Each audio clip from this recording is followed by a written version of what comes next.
Dracula. Open up your aperture. You don't like the light that I be shining, bitch, you Dracula. Southern draw vernacular. Flip you like a spatula. Knew that I was built to put this word up on my scapula. I've been on this road so long, my tires bald. I don't wanna text and no, I don't wanna call. Came in this shit running, but you don't know how to crawl. We ain't never folding, I'm holding the highest car. Look, okay, grew up running post routes. Now I'm on the cash route. Better call the plumber, that boy spitting like a bass spout. All these bad women in this club, fuck is you mad about? Word to all my estheticians, boy, I'm about to lash out. Straight from St. John's to the east side. Jigging since the knee high. Watch the way I put on for my state, nigga, yeehaw. Respecting no everything. Crazy how I made it to the league from the bleach eyes. Boy, my shit hair wrong. Black, rich, and bare arms. Smoking on that yogi, this shit stronger than some bare arms. Goku, I'm in rare form. You cannot prepare for him. When I swing, it's like a carnival. This shit ain't fair for him. Brought intellect back to this rap shit. You niggas need chapstick. Shit been dry for way too long, and I'm the matchstick. You niggas Nickelodeon me. I'm more like Cap Nick. Cap a nigga, throw him in front of me.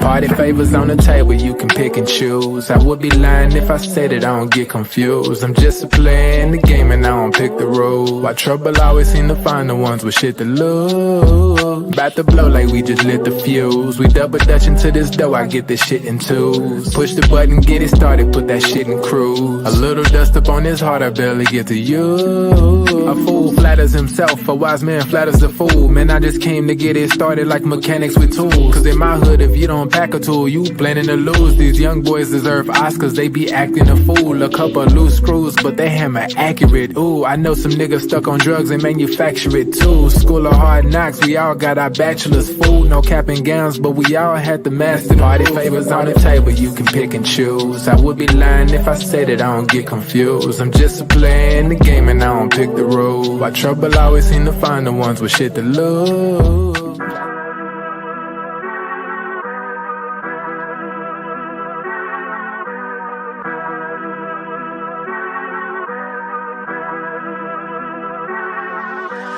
I'm dumb lit, it's about to be a late night. Fresh rack, shawty, show me what it tastes like. Niggas know me in my city like I'm Wayne Wright. Got them looking up to me and we the same height. Ooh, I got it bad, deep in my bag. Foot on the gas, they cannot last. Swimming with the sharks, bitch, that's a great white. Never stopping, we don't even need no brake lights. Say she don't smoke, but she always smoke with me, yeah. Back with Finny, yeah, back up in the ovaries, yeah. All my ops, they stay running like they over easy. Even my masseuse can't just get too close to me, yeah. Shout out to Next. Soon as the ink dry, we count out the checks, yeah. I never flex.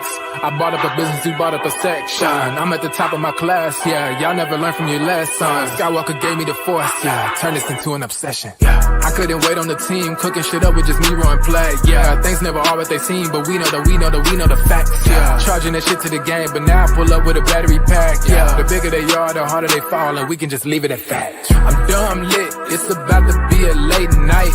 Fresh rack, shawty, show me what it tastes like. Niggas know me in my city like I'm Wayne Wright. Got them looking up to me and we the same height. Ooh, I got it bad, deep in my bag. Foot on the gas, they cannot last. Swimming with the sharks, bitch, that's a great white. Never stopping, we don't even need no brake lights. Big bro, why they call you big bro? Every time we hit the bank, we deposit zip codes. Well connected with the streets like we out in Skid Row.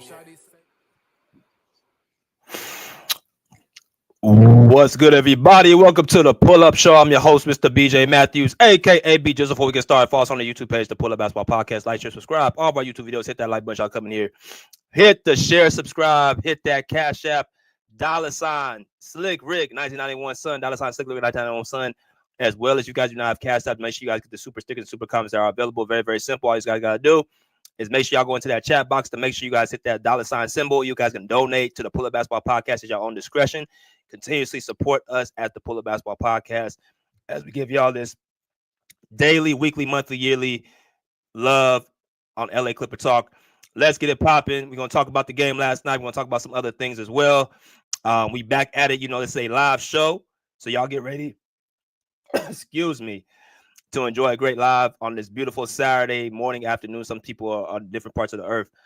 Let's go into the comments. Make sure y'all let me know that y'all are in here. Salute to Autism Boy, Cottage 81. Make sure you guys subscribe to my boy Cottage 81 on his YouTube page. He is always here showing love and support. So make sure y'all go show love to that man and go subscribe to his channel. And also Alan NG, want to give him love as well, man, for another donation. $1.99 donation. He said, not concerned, but no more bones in KPJ playing. We're going to talk about that as well as we talk about the game and analysis. But right now we got we got 10 people. We should have over 10 likes. Let's get these likes up, y'all. Let's make sure y'all get these likes up. Let me know that y'all are in here. Let me know that y'all are in the chat room as well. So let's get into it, y'all. Last night the Clippers took a defeat at the hands of the Denver Nuggets, 120-98, which is a conference rival we've been dealing with for the last 4 or 5 seasons, ever since the bubble. It's been a little bit of a rivalry between these two. And the Clippers lost to Denver 120-98, us falling 14-12.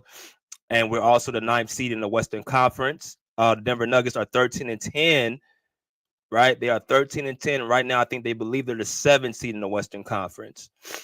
Now we're going to talk about these standings as well. Actually, they're the 6th seed. I'm sorry, my mistake. They're the 6th seed in the Western Conference. So let's get into what went wrong, what went our way, what went right, things of that nature. We're going to talk about all that stuff, man. But I hope everybody's having a great day. And let me know in the chat box what y'all think y'all thoughts are, why we were struggling the way we were struggling, and what y'all saw in the game. Right? But let's get into the team stats first, and we're going to get into the individual stats next. Let's get into the stats, what we always do very, very swiftly and very, very quickly. Field goal percentages for both teams, 54 for the Denver Nuggets, 44 to the Clippers. From 3, 34.5 for the Nuggets, 34.1 for the Clippers. Free throw shooting 55.6% for the Clippers, 81.3 for the Denver Nuggets. They shot almost twice as many free throws as we did, and they shot 30% more almost than we did from the field. We cannot have that from the free throw line. Rebounding went to Denver 46-31. Assists went to the Clippers 24-23. Steals went to the Clippers 18-15. Total turnovers went to the Clippers. They had 19 to our 22, to their 22. Fouls 22-16 went to them. They had less fouls than we did, and the largest lead that they had was 25 to our 6. All right, those are the team stats. As y'all look at what we see on the screen, what y'all think went wrong, I'm gonna give my hypothesis of why I think we actually struggled the way we did, and if there's any positive that we could take from this loss. But I hope everybody's doing well right now. So that is the team stats. Let's go into the individual numbers real quick and what I've seen. The Clippers right there. You got our starters. You got Nicholas Batum, Ivica Zubac, James Harden, Norman Powell, and Chris Dunn. Obviously, we have injuries to the roster right now. Derrick Jones Jr., who's our starting power forward, is out with a hamstring injury. You got Terrence Mann, who's our backup guard, who's out with a finger injury. He had surgery on. He's going to be out for at least 3 weeks. He'll be reevaluated. You got, Kobe Brown, of course, out with that back injury. So you got that. And, of course, Kawhi Leonard was out with still knee management. He did return to practice this week, which is a great sign. But we obviously are dealing with some injuries and some nicks and knacks. So you guys see the roster, why it is. That's the reason why. So you look at the starters. You got 5 guys. Nobody had 20 points. All 3 of the guys shared the same amount of shots pretty much. Norman Powell and James Harden had 14 shots apiece. Ivica Zubac had 12 shots. Nicholas Batum had 2 threes in the third quarter. That's the only shots he made in the whole game. Chris Dunn, 3 for 6 from the field, had 7 points, as well as Chris Dunn is dealing with an illness as well. He played through. He has not been shooting the ball particularly that well. But, that's expected, with a guy who's not known for really 3-point shooting. But he wasn't much of a factor at all offensively or defensively last night. Well, actually, defensively he was. He had 4 steals. But it wasn't enough to actually give us a win. Then you look at the bench. You got another, couple guys who just come off of injuries, Amir Coffey and Kevin Porter Jr. Amir Coffey dealing with that shoulder contusion, had 8 points, went 3 for 9 from the field, 1 for 6 from the 3-point line. I think that shoulder did kind of bother him a little bit coming back off that injury. So, basically with him, he's going to have to get a couple more games back under his belt for him to start feeling back to himself again. Kevin Porter Jr., 16 points, 6 for 12 from the field. Has some, very, very high moments in that game, but also some very low moments we're going to talk about as well. 16 points from him. He had the game high with Norman Powell, or the team high with Norman Powell on the team. Hit a couple 3-point shots as well. Bones Highland with 13 points, 4 for 8 from the field, 3 for 6 from the 3-point line, or 1 for 6 from the 3-point line, 3 for 6 from the field as well. So a lot of good things that we saw that did not go our way. As y'all come here, smash that like button. Impact Basketball Sarasota said, damn, the strippers got cooked. They need to make a trade. We're going to talk about all that stuff, man. We're going to talk about everything. And people can come in here and talk as well what they think about what happened last night. We're going to have everybody, be invited to come in. But that's the side of the Clippers. The Nuggets, you had their entire starting five outside of Christian Brown in double figures. Not anybody over Jamal Murray had 20 points. They had, a couple guys in double figures off the bench, Peyton Watson and Julian Strawther. Now, with Denver, what I've seen with them as of late, or what I saw this game, I'm going to give y'all my hypothesis of what I think happened this game. They spread the scoring around, but mostly their big guys, Nikola Jokic and Jamal Murray, didn't have great games. Nikola Jokic only shot 9 shots, and he had 5 turnovers. Jamal Murray had 6 turnovers last night, right? They kind of were in cruise control. It was pretty much their role players that kind of showed up for them. Aaron Gordon, Michael Porter Jr., Julian Strawther, Russell Westbrook. Even though he didn't shoot the ball particularly well, you guys see a plus minus of plus 21. Watching the game, I could tell y'all exactly why that is and how he made an impact in that third quarter going into the fourth. But we're going to talk about everything in totality on why I think we lost the game. What can we take from this loss? So like I said, we are the 9th seed right now in the Western Conference. As I told y'all before, man, the seeding in the West really is so fluctuated right now because so many teams are just so close to each other in games played and games wins and games lost that it can change by the, drop of a hat. You know what I mean? So you look at a team like the Lakers, who were the top 3 seed earlier on the season, they're now at number 10.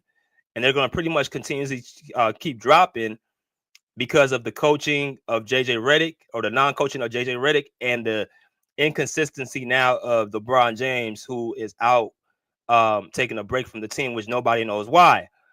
He chose to just step away from the team. That's obviously going to affect the team mentally. Austin Reeves dealing with an injury as well. I'm out on the Lakers. I told y'all the Lakers were going to be a team I watched to see how they're going to, prevail, but I'm out on the Lakers. They're not going anywhere with JJ Redick being their coach, right? You got the Suns, who were a top 2 team. They got Kevin Durant. He was hurt. He was out for a period of time.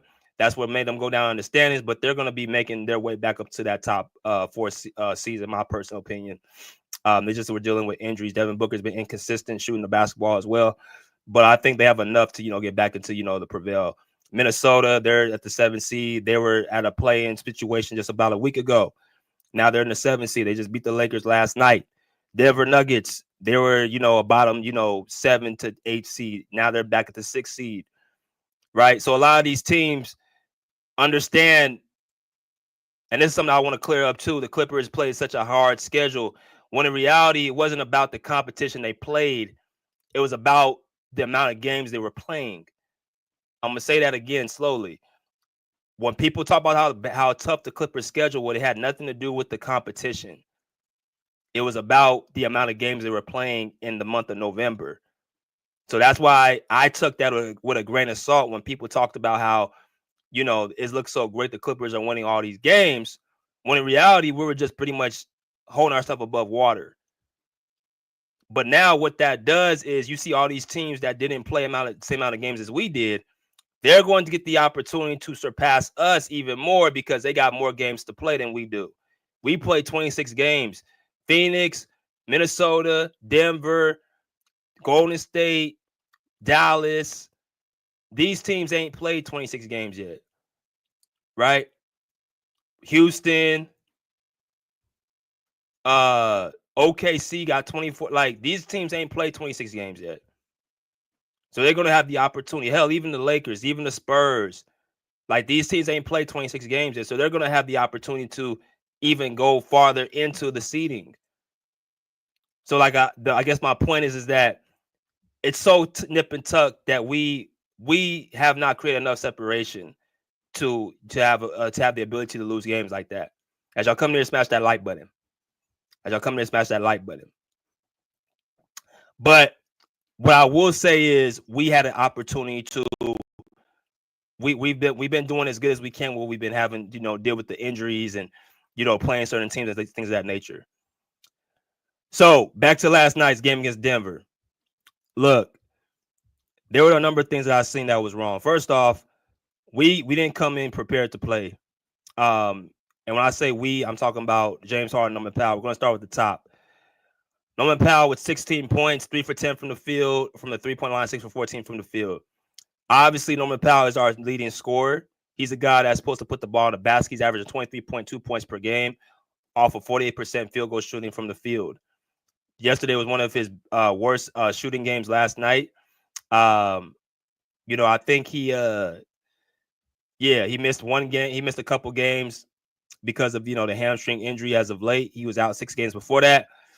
But, he had an off game. He usually plays well against the Denver Nuggets.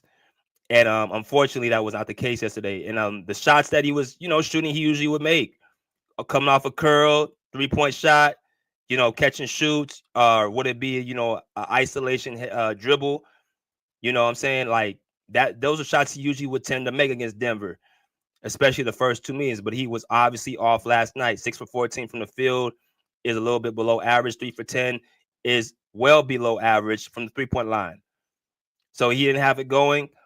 James Harden had 9 turnovers yesterday. Of course, he missed his last game. This goes back to a lot where I go back to that question of why he tries to play every single game. I think I done figured it out. I think James Harden's one of the type of players that if he doesn't play a game or if he misses just one game, you're going to see the rust in his game the very next game. And that's why I saw yesterday. There was a play where he was dribbling on the top of the key, regular between the legs dribble. And it was, I think, Michael Porter Jr. guarding him. Christian Brown was on the side of him. And James Harden just dribbles it off his foot and just mishandles it. I've seen James Harden make some dumb turnovers, but that was a turnover where he just didn't have his handle tight enough. So that probably is the reason why he wants to play every single game, because he feel like if he misses a game or two, he's going to be like very rusty. As y'all come to smash that like button. Let's get these likes up. We got over 20 people. We have over 20 likes. Let's get these likes up, y'all. Get these likes up. But Harden, he needs time on the court to play. If he's not playing, then he's gonna be rusty. 9 turnovers yesterday, 15 points. What else did he have? 15 points, 9 turnovers, 6 assists, 5 rebounds, 2. Like, he was just out there just cardio, right? So Ty Lue pulled him and didn't allow him to come back into the game, which was the right decision. Let's get ready for Monday against Utah. But he tied his season high for turnovers this year with 9. Just an all-around, just bad game for James Harden. Ivica Zubac, I know a lot of people are getting on him. I don't see why they're getting on him. What do you have? 13 points, 13 rebounds, 6 for 12 from the field. Another efficient game from him. Every single game, he just seems to be giving you efficient numbers. Like, if you guys look at the last, 5 games, he's been efficient 4 out of 5 of them. Against Minnesota, against Portland, against Houston, against Denver, he's been efficient all those games. The game against the Denver Nuggets in the on Sunday, he had an off game, but other than that, he's been efficient. He's been efficient against Minnesota. The loss on the 29th, he was efficient, 8 for 9 from the field. And I finally figured it out with Zubac. He don't know when he's gonna get the ball and when he's gonna be shutting out the offense. Game by game, he doesn't know how many touches he's gonna get. So when you're in an offense like that, and you're a person like Zubac who doesn't really command the ball and goes off on his teammates if they don't give it to him, you're put in a position where it's just like, okay, I'm just going to do, what the guards tell me to do. I'm going to do what James Harden tell me. I'm going to allow Norman Powell I'm gonna allow these guys to outshoot me, even though they're less efficient than I am. It's a guard centric offense that the Clippers are in, and unfortunately, that's bad news for Visca Zubac. He'll get the ball throughout the game, but yet and still he's efficient from the field. He's scoring in the post. He's rebounding the ball. He's doing his job. So when you do your job as a big, you should be rewarded with the basketball. And he runs the floor pretty hard. So that's what's going on with Zubac. He don't know when he's going to get the ball. But because of the offense that we are in, primarily through James Harden, that's what's going to be the deal. That's what's going to happen with Zubac. It's going to be inconsistent when in reality he hasn't really been inconsistent efficiency-wise. It's just him not knowing when he's going to get the ball. And because you're dealing with a traditional center, he needs guys to give him the ball. This is not Joel Embiid. It's not Nikola Jokic. This is not Domantas Sabonis. This is not Jonas Valanciunas. This ain't centers who can stretch a center that can stretch the floor, who can do things on his own with his, with his own type of play. He needs guys to, throw him the ball in the post. But what he has in the post is very, very good footwork, good up and under moves, good hook shots, both hands. He has the ability to do those things. So you have to be aware of that and give him the opportunity to, make an impact. Right? As y'all come there, smash that like button. 21 likes or 21 people. Let's get over these likes, man. Let's get these likes up. So I've seen a lot of different things that went wrong. We didn't come in ready. Our stars didn't come in ready. People are, upset with Ty Lue for throwing in KPJ and Bones Highland. Let me tell you all what's going on while that happened. Let me tell y'all what happened. The Clippers they had a good game going into the half. They were down by 1 point, 49-50. Going into the third quarter, Nicholas Batum hits 2 threes, making it 55-50. So you think, okay, the Clippers are going to have a chance to, run away with this one or get a chance to, make it a game. But then the top 10 offense in the league, the Denver Nuggets, settled in. You had Aaron Gordon hit a 3. You said Jamal Murray hit a reverse layup in that third quarter.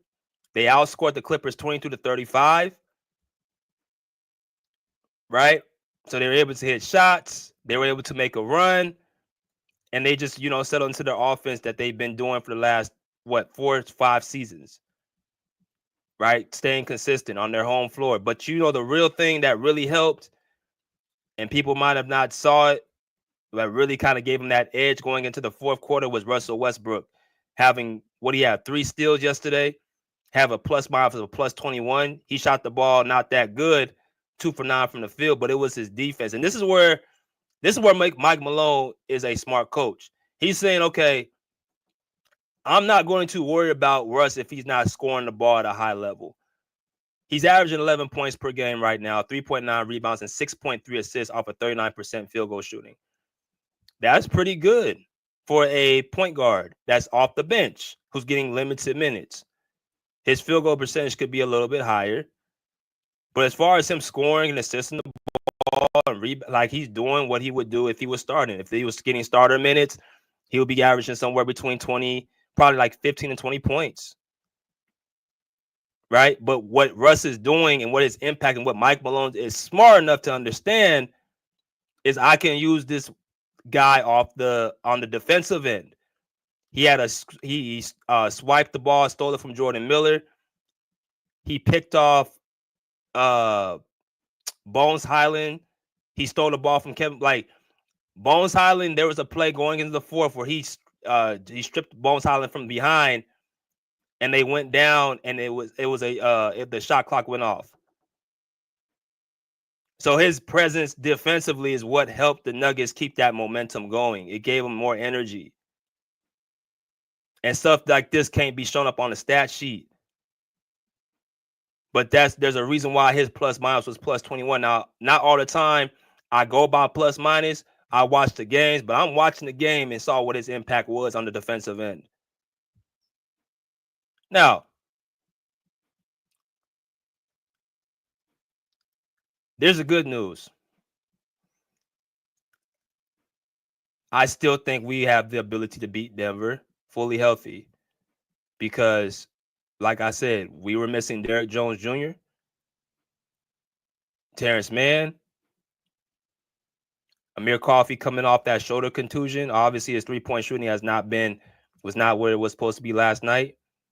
Kawhi Leonard, obviously, he's out with the knee management. So there's a lot of things that we didn't have last night on why, we didn't come out on top. The whole Kevin Porter Jr. Bones Highland combination in the third quarter was because Norman Powell and James Harden weren't carrying the scoring load. So Ty Lue had to try to find something to put to try to score some points. And as bad as they were defensively, they were more efficient than Norman Powell and James Harden.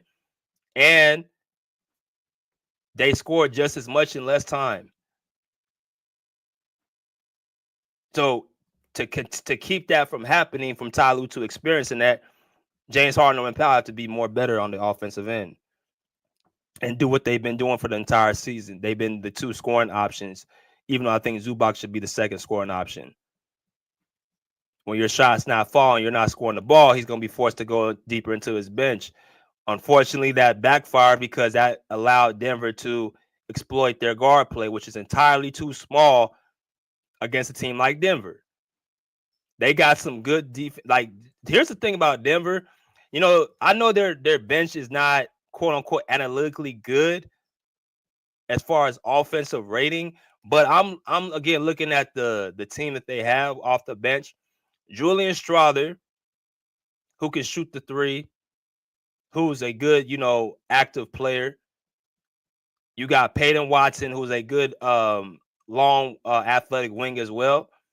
And then, of course, Russ coming off the bench, who has already proven he can either start. They're 4-0 with Russell Westbrook starting, and he's a pretty serviceable, guy off the bench. I mean, they're going to have some stuff to work with as the season goes on. I'm interested to see how Denver does as the season goes on. There's certain games they look like trash, and there's certain games they look very, very good. Right? But that's enough that talks about, the game. I want to talk about where we are right now as a team. And y'all come here and smash the like button. Let me know that y'all are in the chat box. I'm about to drop this link in a minute. He said Strawther was cooking. Yeah, Strawther is a good player. He's a solid offensive player. And he's very, very active.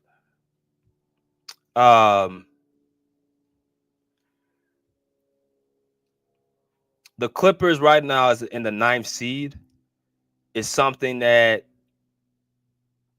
if you really was to grade them, I think it would be fair to say that we are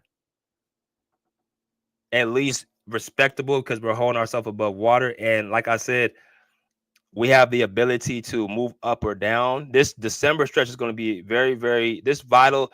This last 2-3 weeks is going to be very, very vital because now this is a time where we're waiting for Kawhi to come back, but we're in a position right now where we still have to win games. And these other teams have more games left to play than we do. That, again, is the reason why people said we had the hardest schedule. But I kept trying to remind people, don't keep saying we have the hardest schedule because it has nothing to do with the competition. It's going by with the amount of games that we have to play in a short period of time. But now we are in a position where these other teams who are in front of us have more games to play. So now you put the ball in their court to run off and, take off in their in the standings. So now it comes to, okay, we got injuries we're dealing with. We're waiting to see when Kawhi comes back. And we're in the 9th seed. We're in a position now that we have to, because we lost 3 straight games as well. We're in a position right now where we can't afford to just throw games away. If we were a top 3 seed right now, even hell, if we were a top 3 seed, we still can't throw games away. We just have to find ways to pull games out. Blowouts like this, we've been blown out the last 3 games because of injuries to our defensive players. Okay, and this is something else I want to put out here. This is what proves to the work that proves to everybody that the defense is what's been carrying this team, not our offense. It's been the defense. It's been the defense of Derrick Jones. It's been the defense of Terrence Mann and Chris Dunn in combination. It's been the two-way play of Amir Coffey. It's been the offensive threat, which is Norman Powell. It's been the presence of Zubac when he gets the ball early and often. But we've been blown out the last 3 games. Minnesota, we sat out pretty much a lot of players. Houston, we were missing players. And then last night, we were missing 3 key players. And now that we know the timetable between Derrick Jones Jr. and Terrence Mann, we're going to still be missing. So look at what we have coming up. We got Utah. We got Dallas back-to-back. We got Memphis on the road as well. There's going to be 3 games on the road that's going to be competitive. Even a game against Utah, which I think we'll still win. They're going to try to play hard as well. We got Golden State coming up on the 27th. They're going to be trying to get back at us for beating them. And again, this is all not knowing when Kawhi is coming back on the court. Right? New Orleans and San Antonio. Those are the last 2 games to finish out December. Back-to-back games. New Orleans is not very prominent right now. They're not a very good team. They're the worst team in the West. They're dealing with, discussion about Brandon Ingram being moved. Zion Williamson ain't played a game yet, so we should be able to beat them, take care of them. The Spurs, that's a toss-up. They're playing to be in the playoffs as well. They're playing to be in the playoffs as well. I told you, I think the Spurs are going to be in the play-in this year. They're not trying to lose game. They're not tanking. So they got something to play for. So what I'm saying is they got to find a way to be able to play and be able to have certain games that they're going to be competitive in. So that's what I'm going to say about that. Let me go and drop this link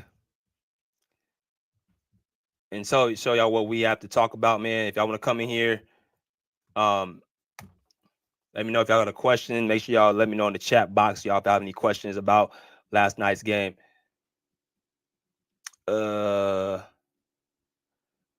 Shit. He said, yeah, this Clippers squad can beat the Pelicans. Yeah, of course.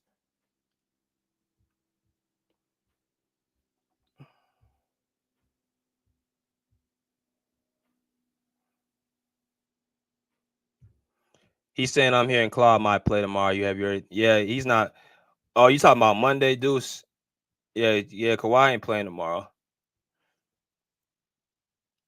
He ain't had no contact in practice. The last 2 practices has been non-contact. He has to go through a number of contact practice before he can step on the court. So now he's not playing tomorrow. I think the soonest he can possibly come back is one of them is on the road against Dallas or Memphis. And you don't want to put him out there in a position because again, and see, we don't want to put him out there against a team that I think the ideal situation for them to put him against a team that's not that very competitive. I would expect him to come back against a team like against the Pelicans or the Spurs. But that's a little bit far out too. That's towards the end of this month. But they don't want to put him on they don't want to put him on against a team that's going to be super, super competitive because that might push Kawhi to, exert all of his energy. He's going to be on minutes restriction when he comes back anyway. He said Memphis and Dallas is playing good right now. Yeah, they are. They're definitely playing well, especially Memphis. They just beat Brooklyn the other night. So you don't want to put Kawhi in that position right out the gate. You don't want to do that. Like I said, it's a tricky situation because we're dealing with we need to get wins. We need to get wins now. We got to get wins now. We can't afford to keep losing these games. The more we keep losing, the less you're going to be able to survive. He said, "Oh, the 27 against the Warriors." Yeah, That could be a possibility too. We can definitely get him back on the 27th. That's a more possibility. Let these likes up. 30 likes up. Let's get them up. Let's get them up. If you guys have not seen, I did a show on Adam's show this morning as well. Go check him out. If y'all have not seen the show I had with Adam Oslin, make sure y'all go check him out as well. Very, very good live talking about last night's game. Let's see. Let's see.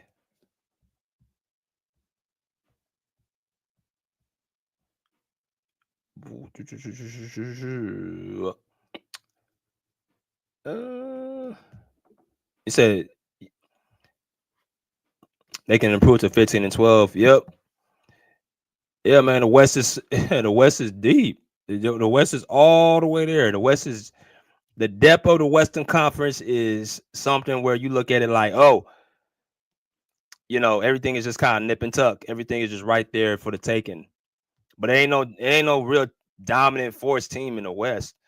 I mean, the Grizzlies, bro. I'm not worried about the Grizzlies.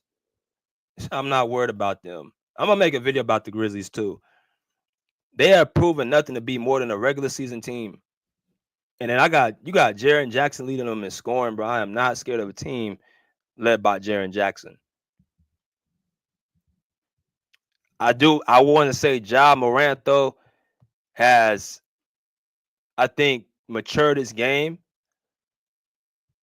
So that's gonna elevate them, obviously. But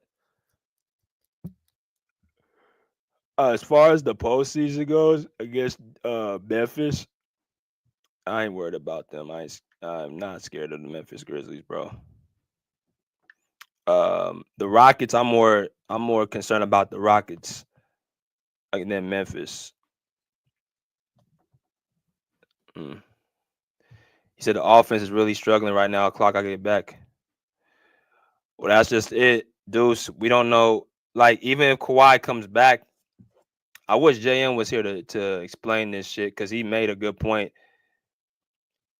And this is what I was harping on the beginning of the season.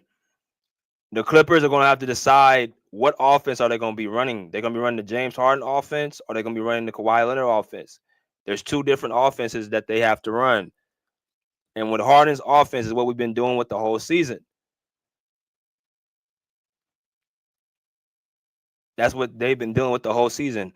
Like, let me get the ball. If I'm James Harden, I'm going to look to score. I'm going to look to assist when I want the rock. And whoever gets the rock, I decide when they get it. That's his offense. That shuns certain people out the offense. James Harden and Kawhi Leonard are going to have to decide who's going to be getting the ball more, who's going to be running what, vice versa. So even when Kawhi comes back, if Harden has the decision to how much Kawhi gets the basketball, then it's not going to really matter if Kawhi, when he's not going to matter too much in the offense. He's going to be shunned out, which I don't think James Harden will do. But I'm just saying, like, it's going to take more than Kawhi to fix his offense. Salute, B Skrills. What's good, bro? How you doing? Salute to y'all. Hope that y'all having a good day. Hope everything's going well. Y'all drop y'all questions inside the chat. Let me know that y'all in here. Click the link, all that good stuff. Let me see. Ooh.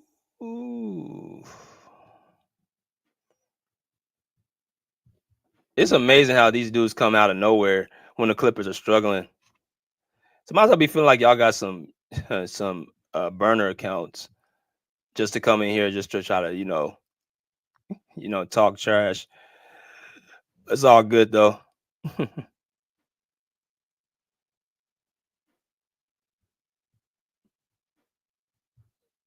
He said, yeah, they still gonna run the James Harden offense system, but Clog are just gonna be in position to catch and finish like he was doing last December and January. Yeah, that's what I mean. Okay, well, if that's gonna be the system we're gonna run, okay, so that should free up James Harden more if he's going to be looking to be a pass first rather than a score first. That should be freeing him up even more. So if we're gonna run the James Harden system, is Kawhi and Norm gonna be the top scoring options, or is it gonna be Kawhi and James? I personally believe it should be Kawhi, Norm, Zubac, then James. I think James needs to be focusing more on facilitating and defense and doing the little things. That's why I sincerely think James should be doing. Take the shots that are open, but don't feel like you have to break defenses down 24/7 to make an impact. You don't need to do all that. We got a great defense. You got help around you when Kawhi gets back to score the ball. You got Norman Powell giving you 23 points per game. You got Zubac give you 14 and 10 off of 58% shooting per game. You got weapons around to actually, help you out. That's going to be the question. Does Kawhi coming back make the Clippers a top 5 team? Yeah. I would say so. You got OKC, you got Memphis, you got Houston. Who else you got in the West? You got the Warriors, you got the Mavericks. You know what I'm saying? Like, yeah, they can easily be in the top 5. We beaten the Warriors twice already. Right? I feel like we can beat the Mavericks. I think we'll struggle against the Rockets. The Grizzlies full strength. I ain't seen them. The Thunder, I think, they're going to give us trouble. I think we can beat the Thunder as well.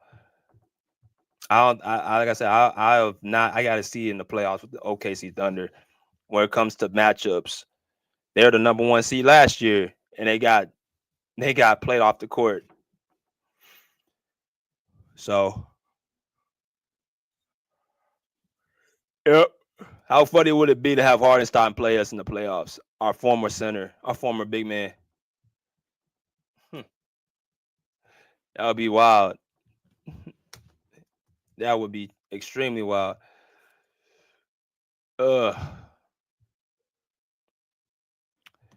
See some.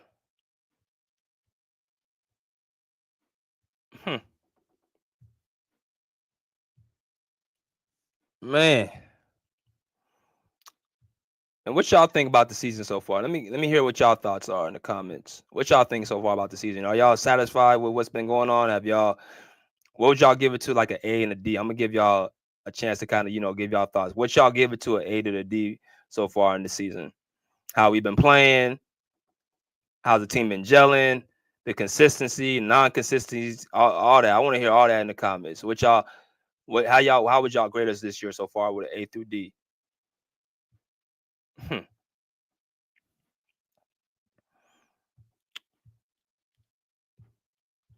Listen in. And tell me why too. You said a B-. Why would you give us a B-? He put the minus there. He was trying to be specific. My man Corey trying to be specific.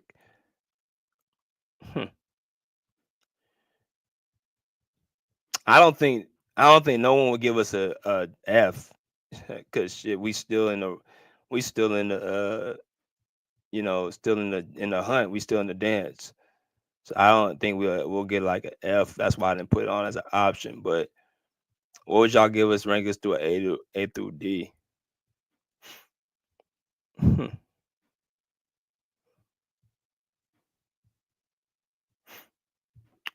Sheesh.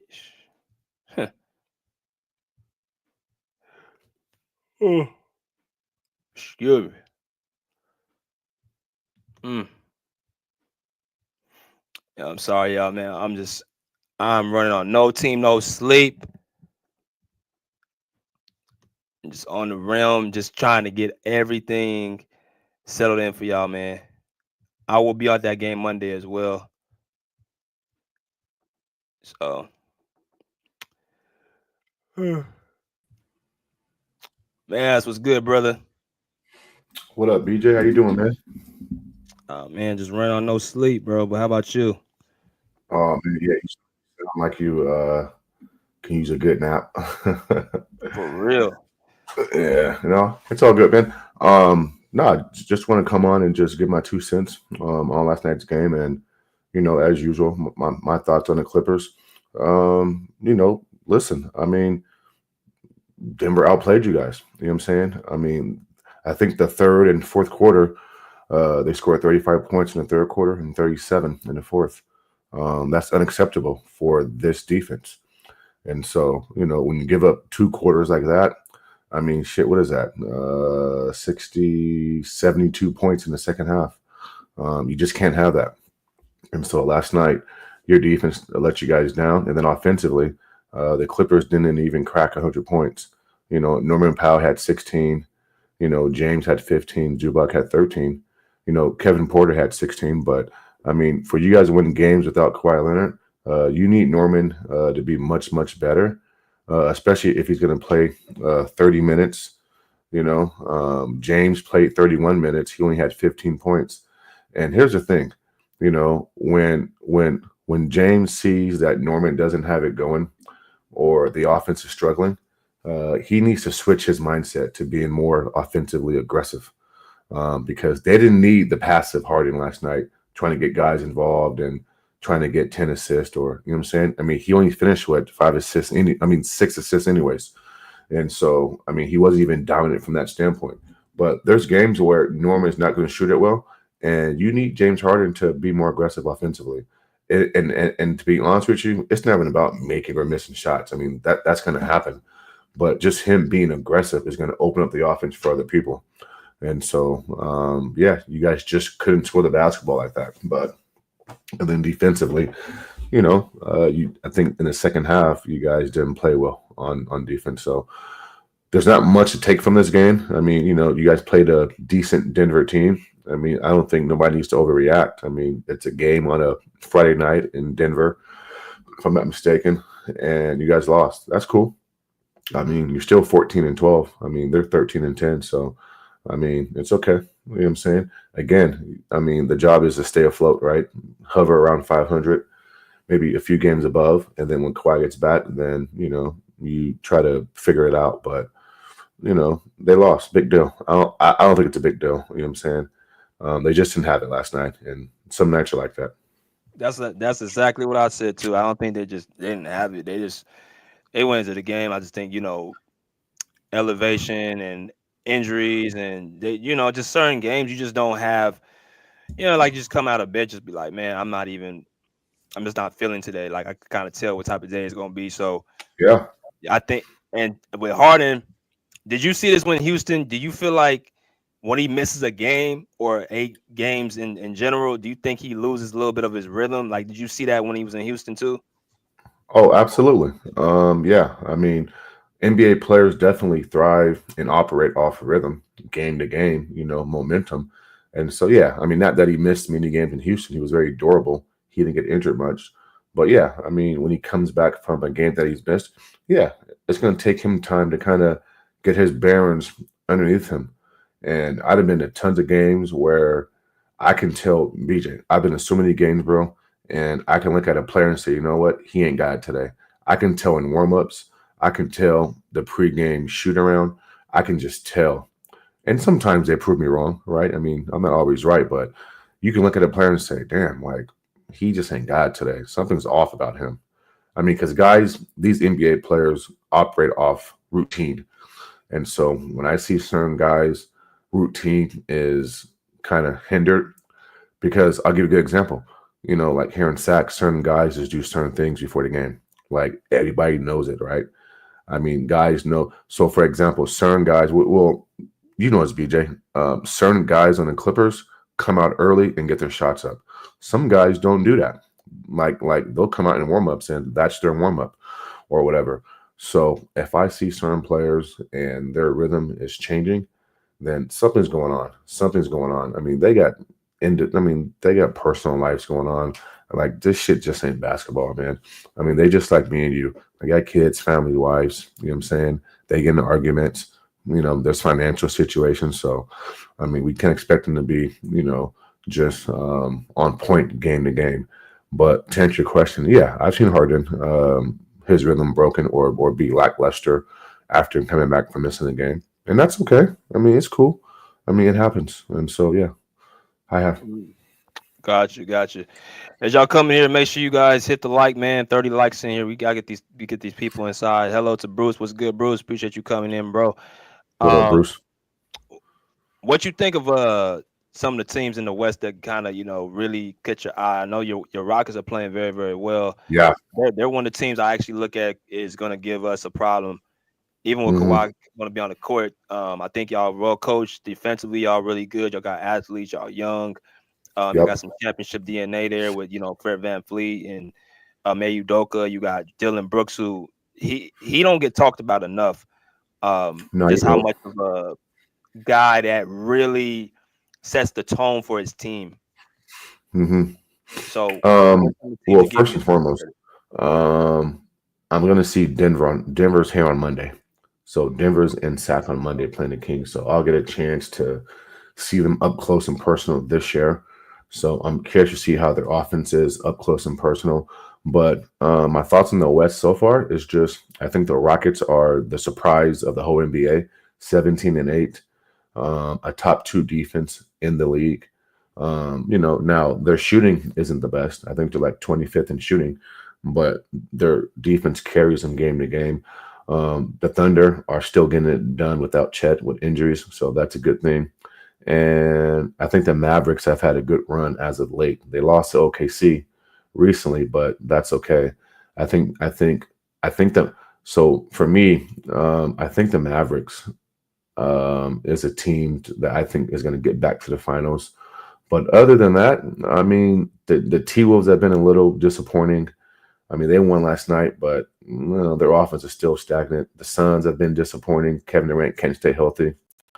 The Clippers have been okay. They're 14-12 with lots of injuries. So, I think if anything, I think they've overachieved, and the Clippers defense has been great. And so I can't say anything bad about them. Now, look down there. I think the 2 teams that have really, really been the most disappointing is the Pelicans and the Sacramento Kings. And I'm here locally in Sacramento. They're 13-13.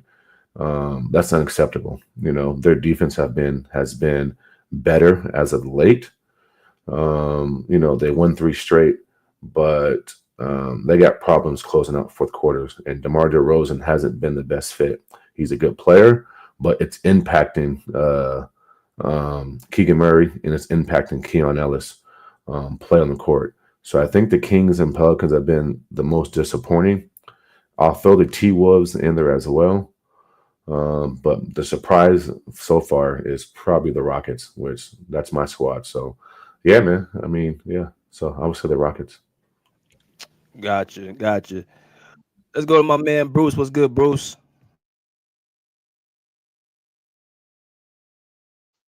What's up, BJ? Mass. Hope everybody's good. Hey, Bruce. What up, Bruce? I'm good. Thank you.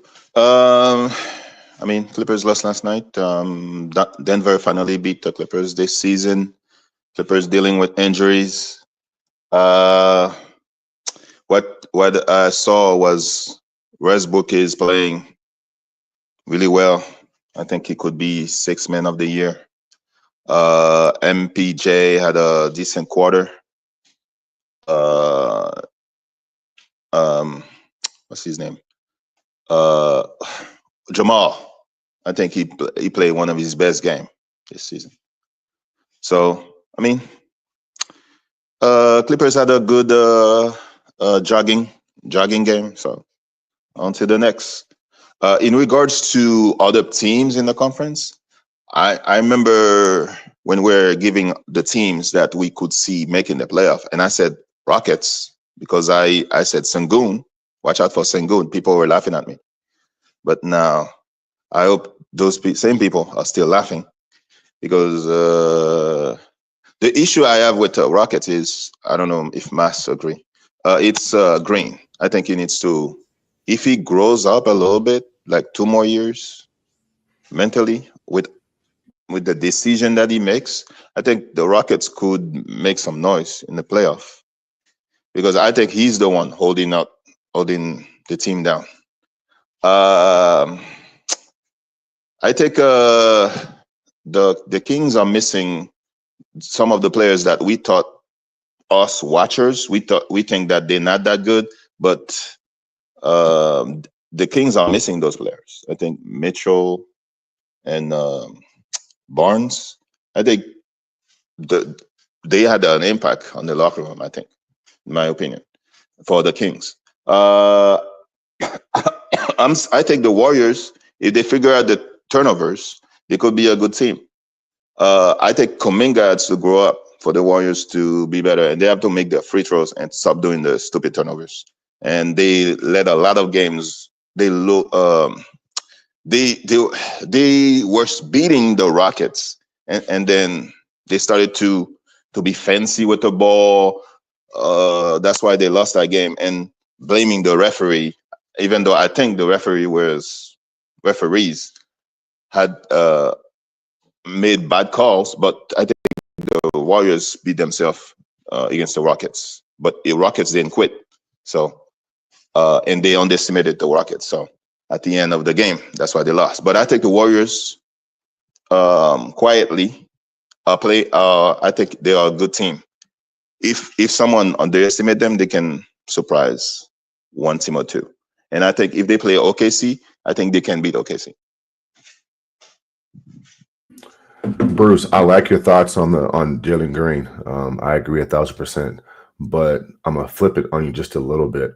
The Rockets are actually in a good spot because they're doing everything they're doing defensively. They're 17-8, even with him, averaging 19 points a game. I think he's shooting the ball poorly. I think from 2-point range, overall, he's shooting 39% from the field, low 30s, like 32, 33 from 3-point range, and they're still winning games. And so if he happens to come along and play better and shoot the ball better, then that's only going to enhance the Rockets. So, but I do agree. Seguna's been awesome, and Jalen Green can play a whole lot better. Real quick, something that caught my eye last night was Norman Powell. He took 14 shots, which I think that's too low. I mean, Kawhi's not playing. I mean, James and Norman should be in the 20 range. I'm sorry, it just is what it is. But 10 of his 14 shots came behind the arc, and he was 3 for 10. So that means he only shot 4 shots from 2-point range. I don't like that. Norman Powell can get any shot he wants in the court. He can get to the free throw line. He has a mid-range pull-up jump shot. And so I need to see Norman shoot more effective shots. I don't like him shooting 10 threes, especially when you don't got it going, that game. But Golden State Warriors, Bruce, I agree too. You know what I'm saying? As crazy as it sounds, in a 7-game series, that's a team that moves the ball well. They cut well. They create open shots, backdoor cuts. They don't have the best names, but they do create good offense. And in a 7-game series, if they happen to get hot and start making shots, yeah, they can upset anybody. And so the Warriors are definitely a team I don't want to face in a 7-game series. I mean, you saw what happened versus my Rockets. I mean, the refs made a bad call. I don't agree with the call. Steve Kerr was spot on with his analysis after the game. He had every reason to say what he said. But yeah, Golden State can be scary. I agree with that. And GP2 got the rebound, and instead of holding onto the ball, he tried to pass the ball. I think that was. He did, yeah, and he got fouled too, bro. Listen, the same way they called a foul on Golden State, he got fouled. I mean, somebody, I forgot who I think it was. I forget who it was, but somebody jumped on his back, right? Eventually, so they kind of called it foul. Yeah, okay, so it's Fred. Okay, I just forgot, but yeah. So you don't make that call in that moment, man. I mean, these are grown men. I mean, and also too, that game was physical, and so you wait until that moment to call that foul. Come on, man. Like, shame on the refs. That's crazy. Yeah, that's crazy. But good take, man, on the Rockets. Yeah, I'm glad that they're finally getting their just due, and people are starting to look at them. So yeah, that's what's up. How you guys? My bad. How do y'all feel about the Lakers? They're done. Ooh. Yeah, they're done, BJ. I mean, the hypocrisy of the media, the biasness. I mean, LeBron left for personal reasons, and the media kind of doesn't say anything, but then they bash Kyrie in New Jersey or Brooklyn for taking personal leaves and saying he's not a winner and he's a bad leader, and they want to they want to know why he's leaving, but nobody wants to know why LeBron's leaving. I mean, the double standard is at an all-time high. Listen, bad habits and bad leadership has already set in. JJ Redick has made no adjustments all season long, and the Lakers have like a 25th or 26th ranked defense, and so yeah, they're doomed. Yeah, they're doomed. I think LeBron absence is suspicious. It's either medical, and I'm not gonna go far. I'm not gonna try to go far, but you guys might have an idea what I'm talking about. And Got you, legal, Bruce. legal. He's hiding because certain people are in the news these days. So Yeah, you know what's funny too, man, Bruce and BJ. Like, and I know BJ can appreciate what I'm about to say. As athletes, like, don't you just want to come to the arena and just play your sport without all the distractions and the dysfunctions? Like, why is it that every time LeBron James is on a team, like the season just can't go smooth, right? Like, it's always some type of form of dysfunction or nonsense or chaos and passive aggressiveness. Like, certain guys don't like that type of stuff, bro. Like, they just want to come to the arena and just play ball and go home and just do their job. And like, LeBron James has fostered a very dysfunctional environment. And shame on Jeannie Buss for allowing him to come to her team and just run amok. You hired JJ Redick, who makes no adjustments.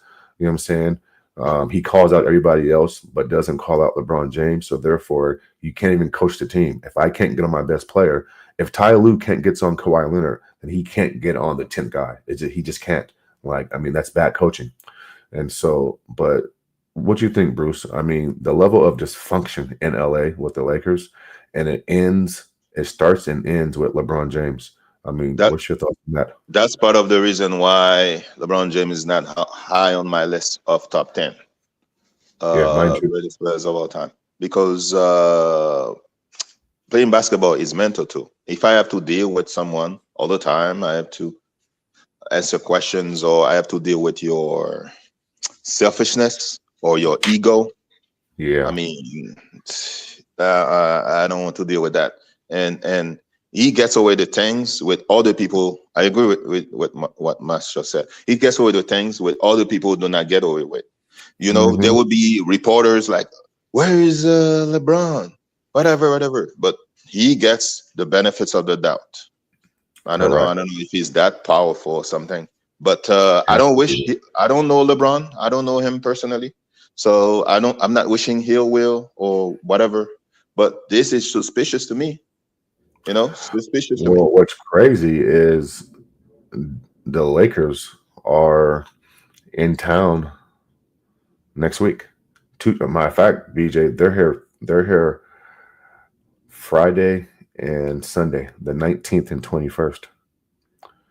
So yeah. Friday and Sunday, because tomorrow is the 15th. They're the 19th and 21st here in Sac. So they're here on Thursday or Friday, then they skip a day, and then they come back here. And so nobody even knows if he's going to be here. And listen, I mean, I'm not a LeBron fan, but I want to go see him play so I can heckle him. Let me know now, because I'll sell the tickets now. So I mean, it's crazy. So it's a clown show, man. It's just pure dysfunction.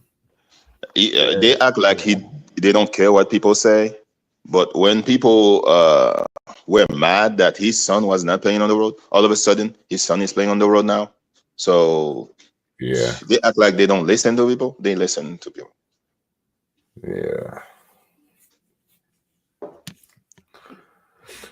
Yeah. I mean, it's already bad enough that you have to, be intertwined in his dysfunction when you're on his team.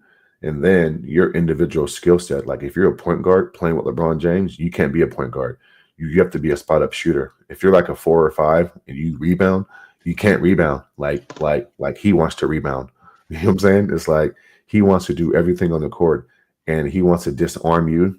And then when you lose, he's gonna blame you for not like producing. But then if they get lucky and win, he gets all the credit. I mean, come on, man. I mean, you can't make this shit up. Yeah, he eats the credit all the way up. You don't even, Yeah. it's one thing for you to like get credit from the outsiders. You can't control that, but you can't control how you treat your teammates and how much you support them and you Right. give them credit. You can control that. I mean, You it's can. funny to me that Shannon Sharp is on Aaron Rodgers' head and he's not on LeBron James' head. Like the thing he wants from Aaron Rodgers, uh, for his teammates, I don't see LeBron James doing that. I mean, LeBron James haven't been like that great for years. He's just stat padding because he wants to win to be the GOAT through stats. That's a great point you made, Bruce. I mean, they're quick to get on Aaron Rodgers and how bad of a leader he is, and screaming on the sideline and throwing teammates under the bus. But Shannon Sharp and dare call out LeBron James for throwing his teammates under the bus. You know what I'm saying? Saying, "Oh well, yeah, we lost, but I did my job." You know what I'm saying? Bad leadership, bad body language. I've never seen a player of that stature on the court with just such bad body language. I mean, I've seen it in person. I mean, he came here twice last year in Sacramento and got that ass whooped. Sabonis just basically handled them. And the way he was reacting in timeouts, TV timeouts, certain things that the TV doesn't show.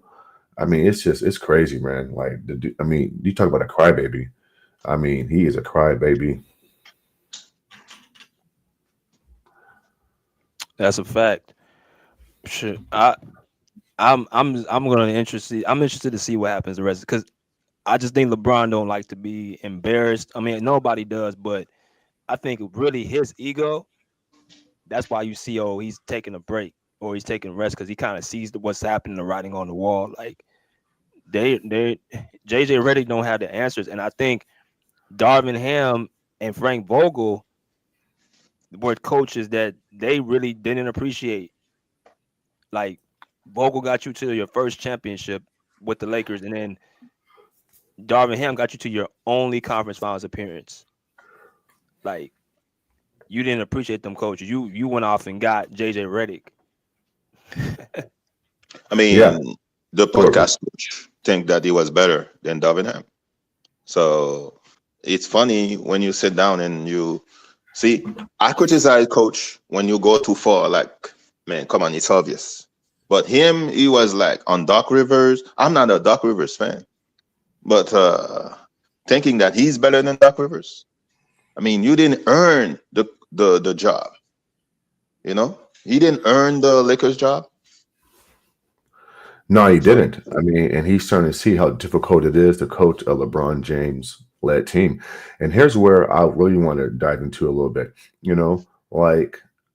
I mean, LeBron has the audacity to do all this after the Lakers have done everything he's asked them to do. They drafted his son. They traded players away. They traded future draft picks. Thank God they drafted Dalton Connect. I'm not going to lie, bro. The only bright spot from this season so far for the Lakers, to me, has been Dalton Connect. I love his game. But, he has handicapped their organization moving forward.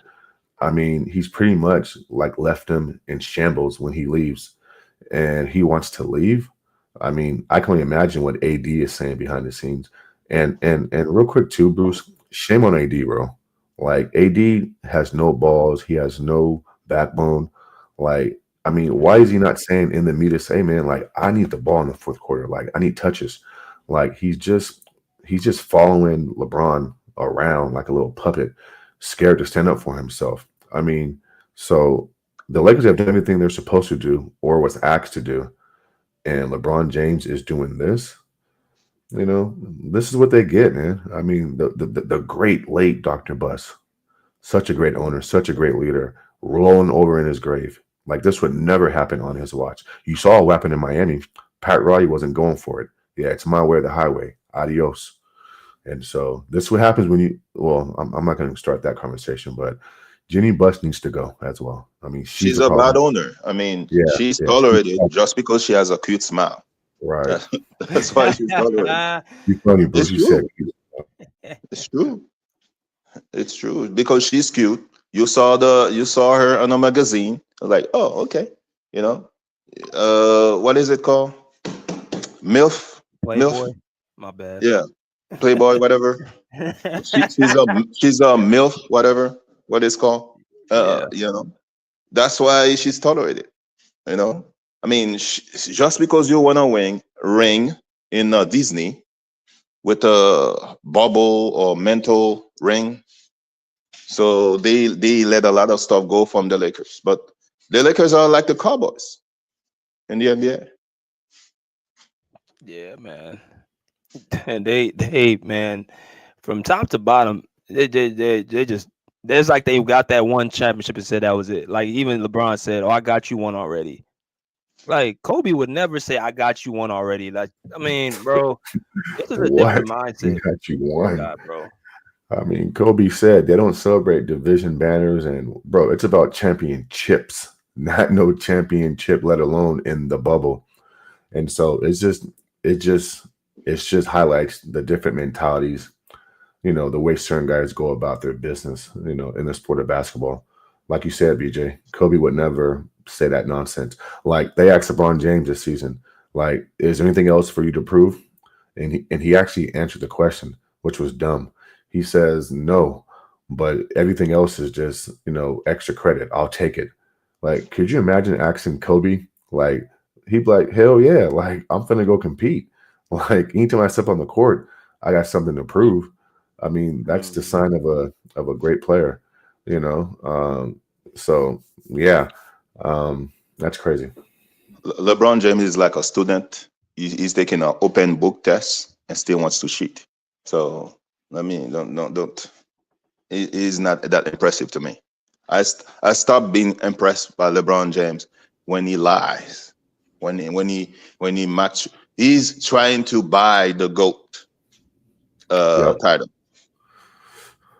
I like how you said that, Bruce. I agree. He's trying to change the narrative and change how we view basketball players' individual greatness.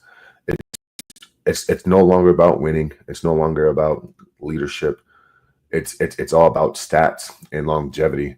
And I have him like between 15 and 20.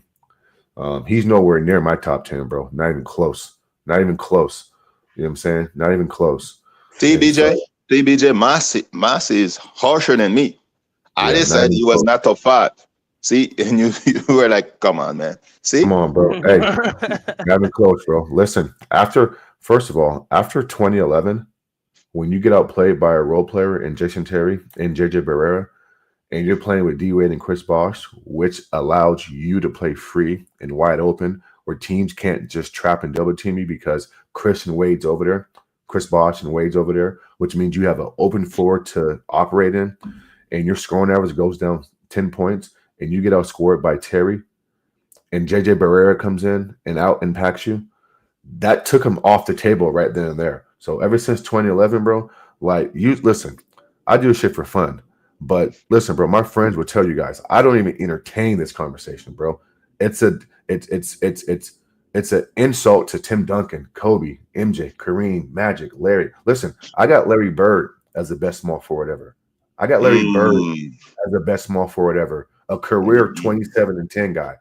Right, he averaged a double-double. He won three straight MVPs. He has a winning record in the finals, 3-2. He played in a real era, a tough era. You feel me? I mean, when he went up against an elite Lakers team, there was no excuses. He didn't say I don't have enough. Nah, he got the job done. He went up there and got it done, Bruce.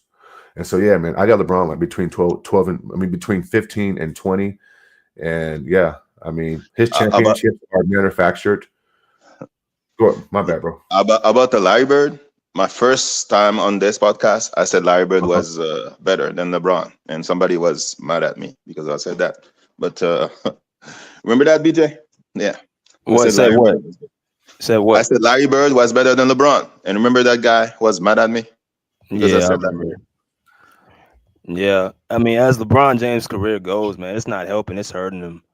Like I don't know what in the hell he is playing for. You got the record. Yep. You ain't winning no more. Like, what are you playing for? The longer he plays, fellas, I think the more his career gets hurt. And let me cook this longevity argument. Oh, he has the best longevity ever. No, he doesn't. Right? John Stockton played 20 years. He's the all-time leader in assists, and he's the all-time leader in steals. He had 16 seasons out of the 20 seasons where he played all 82 games, right? That's longevity to me, right? And so it's funny how when I bring up, well, LeBron has the most missed shots, Bruce, and the most turnovers, they'll say, well, yeah, he played 20 plus years. He should have that many turnovers. Well, then why is that not the argument for his career points? He played 20 plus years, so yeah, he should have 40,000 points. I mean, since he was 18 years old, I mean, he's held the ball goddamn half the shot clock for his entire career. Like, he's never played off the ball, really. I mean, he's not a versatile offensive player. I mean, y'all heard what D Wade said after 2011, after the biggest meltdown, not just in basketball, but in sports history. We had to cater to LeBron James and say, here you go, buddy. Since you can't play off the ball, then here you go. So, I mean, come on. Salute to straight to the point. Salute, he says, salute pull up fam. Salute to, says salute mass. Straight to the point. Go follow that man's page as well, man. Great content over there. But yeah, you're right. If I go to skills, you're right, man. It's as great as LeBron is, and this is another thing that kind of baffles me. They talk about him. He can get to the top player of all time. He can surpass Jordan. So if he can surpass all these people and he has the ability to still do that, why can't I say he has the ability of losing his spot and going down in the rankings? Why can't I say that? Because they're sensitive. Because LeBron fans are sensitive. You know, I don't attack someone personally. If they say MJ is this, I was like, okay, whatever, and then I'm done. But them, they're sensitive. They're gonna block you. They're gonna attack your family. You know, that's the new generation. They're sensitive. Yeah, LeBron can leave, man. I'm sorry. He can retire. I'm good off LeBron.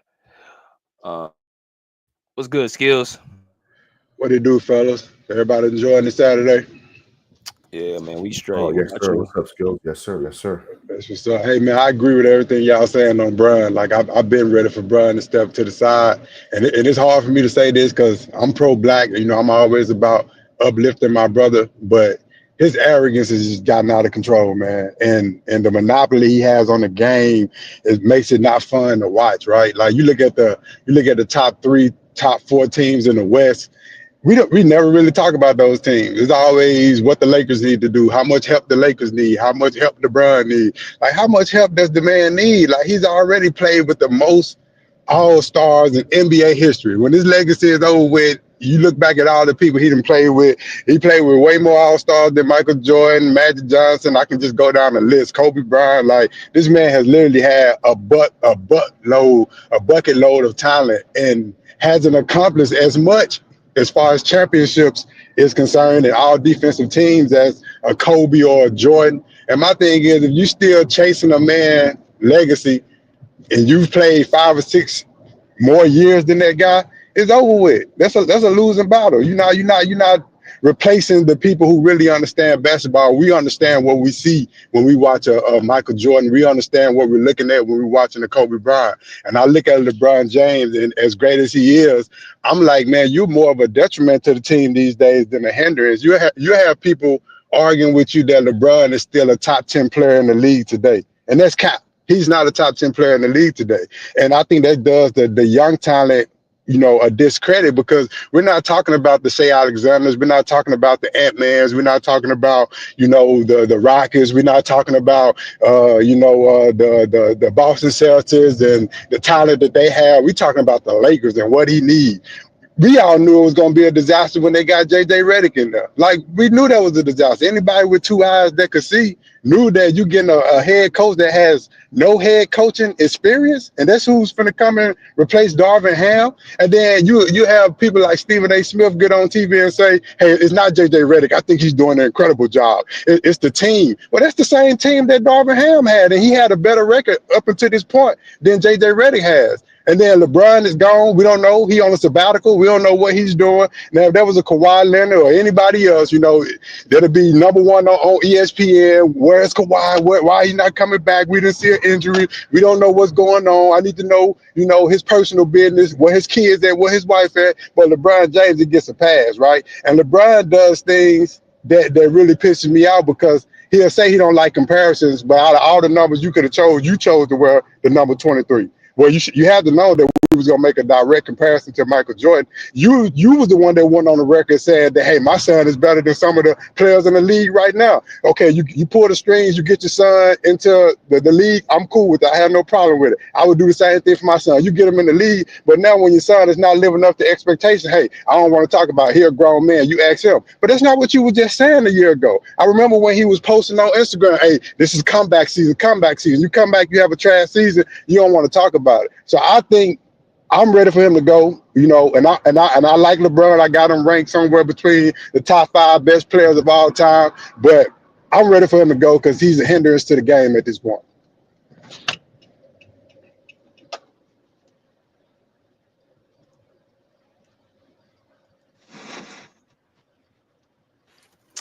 Yeah, man. That's all what we were pretty much going with. But what you think about the game last night, too, Skills? Man, it was a disappointing loss. Just looking back at it, this is what happens when you have a lot of days off like this. I'm actually I actually thought we was gonna get hit by the injury bug a lot sooner than what we did. Like, I look at people like Derrick Jones Jr. that's out with the hamstring. That's a direct effect of playing hard defense. I told you last time, BJ, a lot of people don't understand. The defensive end takes a lot more out of you than the offensive end. Me as an offensive player, I can dictate the pace that I want to move at. If I want to, take my time and post up, or if I want to do my herky-jerky movements and get to it, whatever I decide to do with the ball in my hand, that's my decision. But when you're a defender, I'm forced to go at the mercy of whoever, or whatever speed of the person, whoever I'm checking. So expected to check the best person every night, all the time. I'm surprised he didn't get injured sooner or have nicks and pain sooner. That's the same thing that happened to Kawhi last year, which is why we built the team the way that we did this year, getting more defensive stoppers, because asking Kawhi to go out there, average 25, get you 30 points a night, and take the hardest defensive assignment, that's going to wear anybody down. That's why the greats like Kobe and Jordan, at the end of the year, their body started to break down a little bit on them. That's because of what they did on the defensive end, not because of what they did on the offensive end. If I just decide to play offense and give up the defense, I could. The average person can have a 15, 20-year career as well. But if you make up your mind you're going to play defense, you're not going to have a long career where you're performing at peak level like that. I'm also glad that we're looking at the Clippers without T-Man. Like I said, I'm realizing how much T-Man does for this team. I'm realizing how much Derrick Jones Jr. does for this team. The defense is the only reason why we've been where we are this year. I think we all can agree with that. The defense is where we've hung our hat on. So I'm not surprised at what I'm saying when you take away 2 of our top defenders and T-Man and Derrick Jones Jr. Then we coming off a long break like this, and we trying to integrate Kevin Porter Jr. back in there, and I'm off of Kevin Porter Jr., man. If we looking to make any trade, let's get him up out of there. I'm ready for him to go. And it's not because I think he a bad player. He just doesn't fit what we need. I would much rather have the ball than Christopher Dunn hand coming off the second unit. I think he makes much better decisions. I think he's, can get to the mid-range and get buckets from the mid-range. He's struggling from the 3 right now, but I think that that's something that'll change, as we get some of our shooters back and it takes a little bit of the pressure off of him. But as far as Kevin Porter Jr. is concerned, I'm just not seeing what he brings to the team at this point. Like, he has poor decision-making. He's not good at the 3. Nobody's respecting his 3-point, and he's just okay in the mid-range. It's not like he's even great in the mid-range. He's just okay. And he has an okay layup package, but nothing that's really, standing out to me where I feel like he should definitely just have that second string point guard position just sold up the way that he does. We're at 30 games now. I've seen enough. I don't need to see no more. So we could go ahead and get him out of here, package him up with Bone and PJ Tucker, and let's get us another piece. Preferably another point guard, but if not, I'd be cool with a 3 or 4.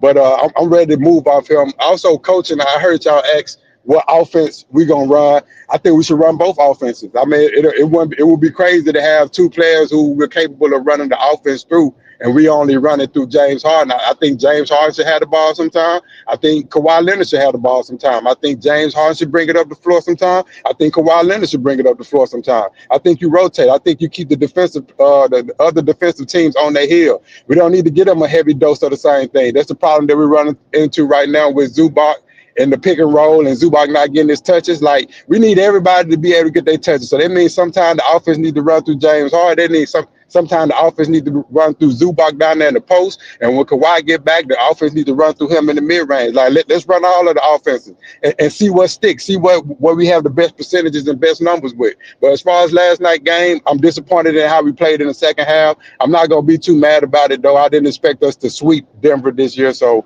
I'm on to the next. I expect us to go on a 2 to 3 game winning streak. Good points. Clip gang, I'm gonna drop the link for you to come in here too as well. So we got some good games coming up in the near future. We got Utah and we got Dallas and Memphis. So you say you going to that Memphis game, Skills? Yeah, I'm gonna be in there, man. I was hoping Kawhi would be back, but I don't think that's gonna happen. So I'll be in there though. As long as we can get, you think we'll have T-Man back by then? Nah, maybe not. He's out for 2 more weeks. What about Derrick Jones Jr.? You think we'll have him back by then? We're gonna need somebody. It's a possibility, but yeah, I think he might be back. Yeah, because he's a hamstring. He might be back. Yeah, I think he'll be back. So we're gonna need somebody, man. BJ, you think Kawhi is gonna come back this year? It's stretching. It's gonna be that December, January mark, man. How long you think he'll be out for, Bruce? I told you next year by All-Star game. Damn, you think it's gonna be that long, Bruce? Yes, that's what I said. Damn, I hope not, man. I hope you're wrong on that, man. We need him back ASAP because I'm starting to see now these teams. We caught a lot of teams by surprise in the first 20 games, but they starting to scheme for Norman Powell. They starting to scheme for Zubac. You know what I mean? I think the Clippers caught him by surprise. The other teams respect the Clippers. It's Clippers fans who do not really respect the Clippers, or Clippers haters that do not respect the Clippers, because the best player on the Clippers is not playing. But if the best player on the team in the team playing, there's confidence.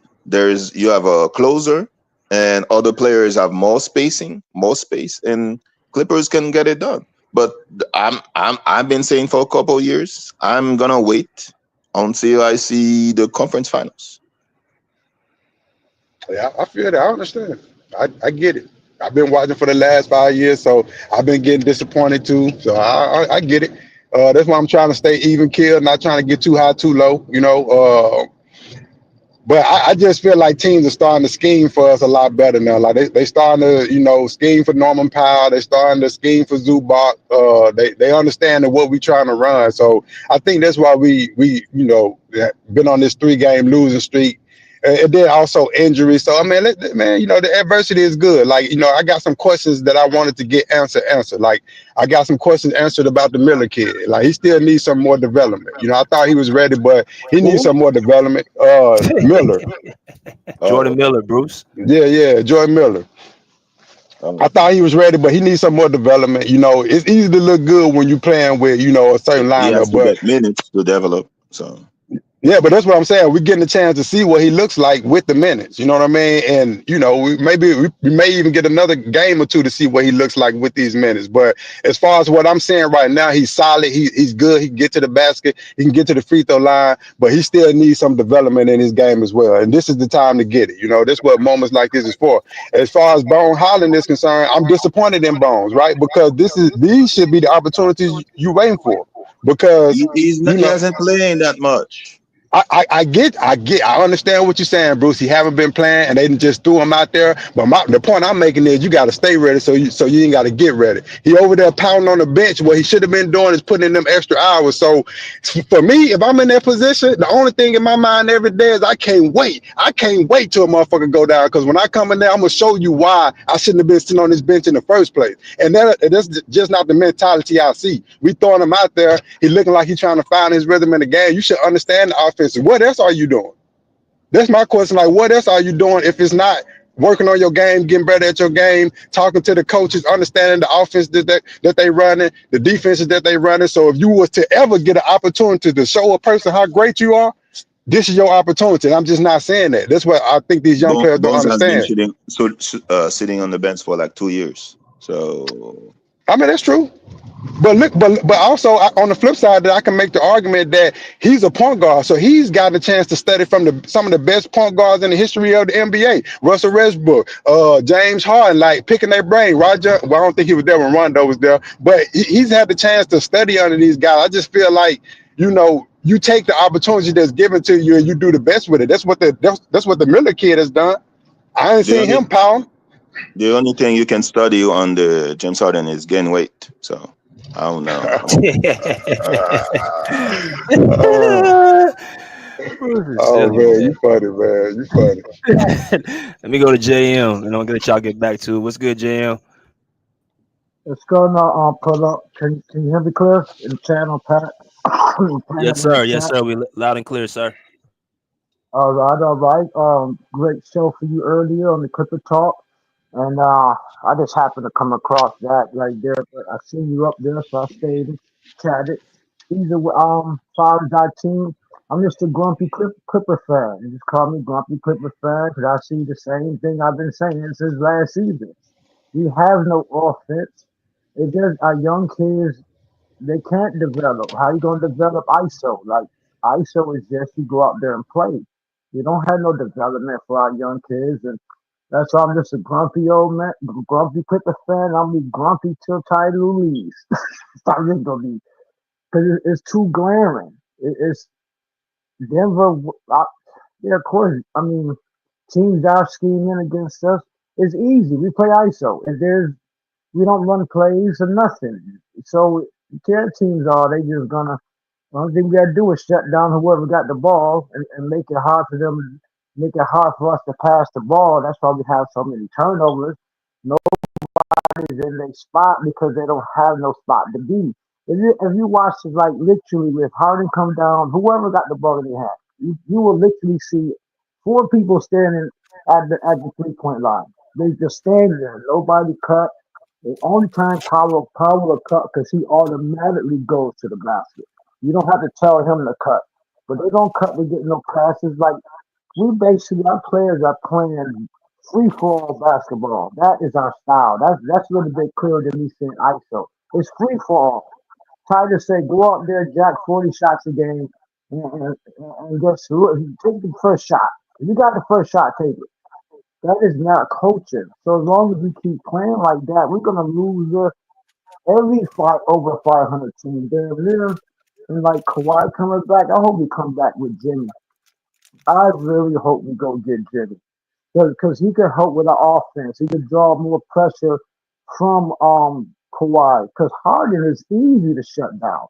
So you don't even need to double team Harden.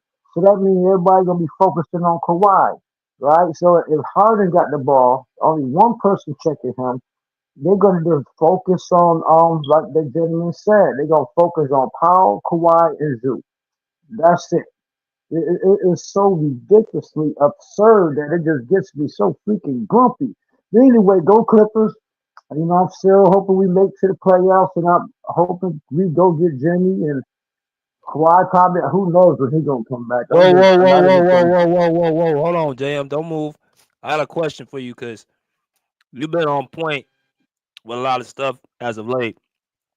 So I gotta give you and Bruce, to be honest. Bruce with Kawhi saying he was gonna be back at the start of the season, myself included. I didn't think he was gonna be out this long, but Bruce was one of the few that said he's gonna not be back until next year, and it's trending that direction, or the last couple of weeks at least of this year. JM has been on point with the whole offense thing. So what is I want to get your opinion. What does Jimmy bring to a team that can help us right now?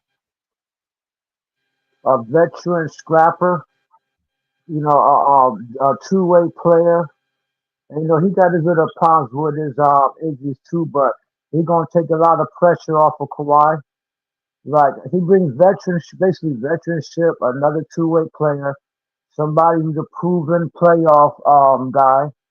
You know, he got to the finals before, so he do know how to get there.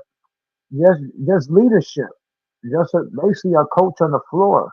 Because that's my answer. We damn sure ain't got no coach on the bench, so we're gonna need the smartest people in the game to play. Okay. So, yeah, that's about it. Veteranship, leadership, two-way player. Mm. Okay. What do Good you take. think?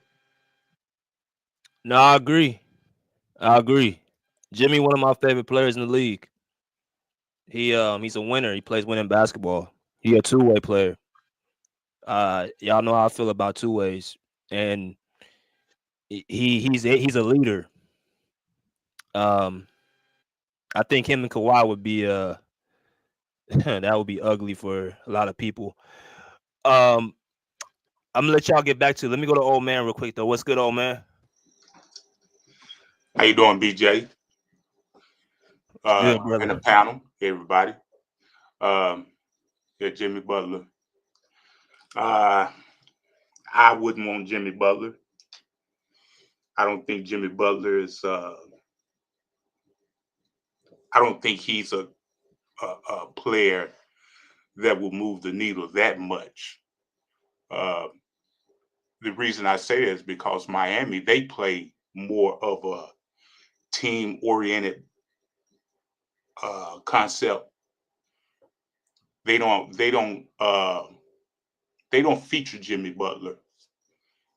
They spread the ball around. That's what they're supposed to do. He spreads the ball around. Any given night, you can have Bam, you can have Tyler Hero, you can have one of the developmental players, just like they did when they was making those runs. Max Strus, he was playing well. Um, the other guy that they got on that team, the real good three-point shooter. I mean, he was on the bench for a long time, and then he came off. Eric Spoelstra decided to play him, and he was relevant in the playoffs. I forgot his name, but Jimmy Butler, I, I don't put too much stock in him. I think he's just a lot of talk. He's just as old as James Harden. James Harden, ain't nobody talking about those 9 turnovers he had last night. He had 9 turnovers. What kind of offenses we running? What kind of offenses Ty Lue allowing to be ran when you have that many turnovers from one person who's supposed to be the one who sets up your offense? So, this stretch uh, that he just went on where everybody was clamoring about how good he was playing, just like Skills said, he said that now everybody's starting to make adjustments. See, it's an adjustment period coming because now we 25 going on 30 games in. Now everybody's going to know how to play hard. Everybody's going to know how to play Zubac. Everybody's going to know how to play Powell. See, so when you take those guys out of the offense, what offense do you have left? See, and these young guys, now you're starting to see when these teams starting to make adjustments and cater their defense towards those that they can take out the game. Now we're starting to see, are they really good as we was clamoring about them last month? See, and also like Skills say, now you see the guys that's injured who we was talking about that should be traded and they wasn't playing all that well. And, now you're starting to see how important they are. Because I anticipated this month being the hardest month without Kawhi. And you got Dallas back to back. We played Houston 3 times and couldn't beat Houston. Big ups to Houston, Mr. Mars. They playing very well. They very well coached. They very well diverse. They can play any way. They can play in the middle, they can play on the outside, and they can get up and down the court. big ups to Ime Udoka, because you have to throw your opponent off. You have to have multi-facets of the game in order to throw your opponent off. Houston sitting in second or third place. What was they at last year? That's amazing. That's all coaching right there. And so now we talking about Jimmy Butler. Hell, we had Paul George. The hell we want Jimmy Butler for? Don't remind me. We had Paul George. Paul George, I would take Paul George over Jimmy Butler any day. Agreed. See, so what are we talking about here? You know, reality is starting to set in. And so we just got to go with the flow. And just like Mr. Mars say, hopefully we can, you know, tread above water. And if we make a trade, we need a point guard. Question for you, Mr. Oldman. Yes, sir. What is the Clippers culture? Well, the culture don't have one. Defense. No, we don't have one. If it's deep, see, like I said last month, a lot of guys was playing hard to be in the rotation. See, you had a lot of excitement. You guys had a lot to prove, but now it's coming to the point where you got to be consistent with it. Everybody was clamoring about the young brother that's coming out, that's starting for Terrence Mann now. Everybody's talking about his defense and all of that, but he can't hit a shot. He can't score. So when you take Harden out the game and he's starting beside Harden and you zoom in on Powell, where's the offense going to be at? Chris Dunn. He can't score. I think he's been sick for the last 2 weeks, disagree with you though. real quick, old man, because the game without Harden, when we played against Houston, we stuck in that game with the number 2 team in the league. Against Denver, they tried to hold on. The young kids tried to carry us. Harden freaking 9 freaking turnovers. Mm-hmm. Fair. Harden shouldn't even be in the game that long. But anyway, I digress. But go ahead. We got the players. A lot of bad teams stuck in games. They still lose. That doesn't mean anything. No, I just think we gotta grade Christopher Dunn with a bit of a curve. Like I said, he's been struggling with some unknown illness for the last week or two. I just think it's a rhyme and reason to everything that a person does. I don't think he would just fall off a cliff like that. I just think it's something. Even last night, he actually get pulled out the game. It's something not right with him. But I don't think it's just him not being able to shoot the ball. So the reason. I'm sorry, Bruce. Go ahead, my friend. Go ahead. The reason why I asked you that question is I used to tease. I tease. Oh my God, GM about saying ISO all the time. Mm-hmm. I think the Clippers culture is individual goals. Like everybody's doing their own thing. Mm-hmm. And to me, Jimmy Butler is a team guy. I don't think he fits the Clippers. I don't think him and James Harden, I don't know if it's gonna work. The same, it could be like the same with when he went to Minnesota. I think that could be the same result to me. I don't think him and Ty Lue, I don't know if it's gonna work. And Jimmy Butler is always hurt too. So we already have someone who's injury prone. We're gonna add another one who's injury prone too. So I don't know about that. That would be like the Shea Alexander trade. See, just real quick with Bruce, we're gonna need another scorer. Losing Paul George. Jimmy Butler is not a scorer, man. We're gonna need another scorer. Jimmy Butler is not a scorer. We're gonna need somebody to replace as close as we can to Paul George. Jimmy about the best one out there. But clearly it can't be just Harden and Kawhi. I agree with old man. If we need something, we need another point guard. We need somebody to run that second unit.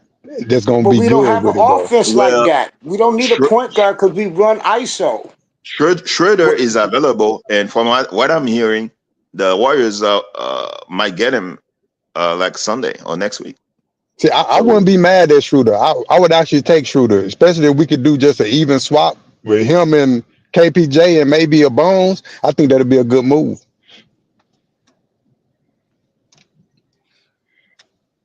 So y'all don't, right now we operating at a dysfunctional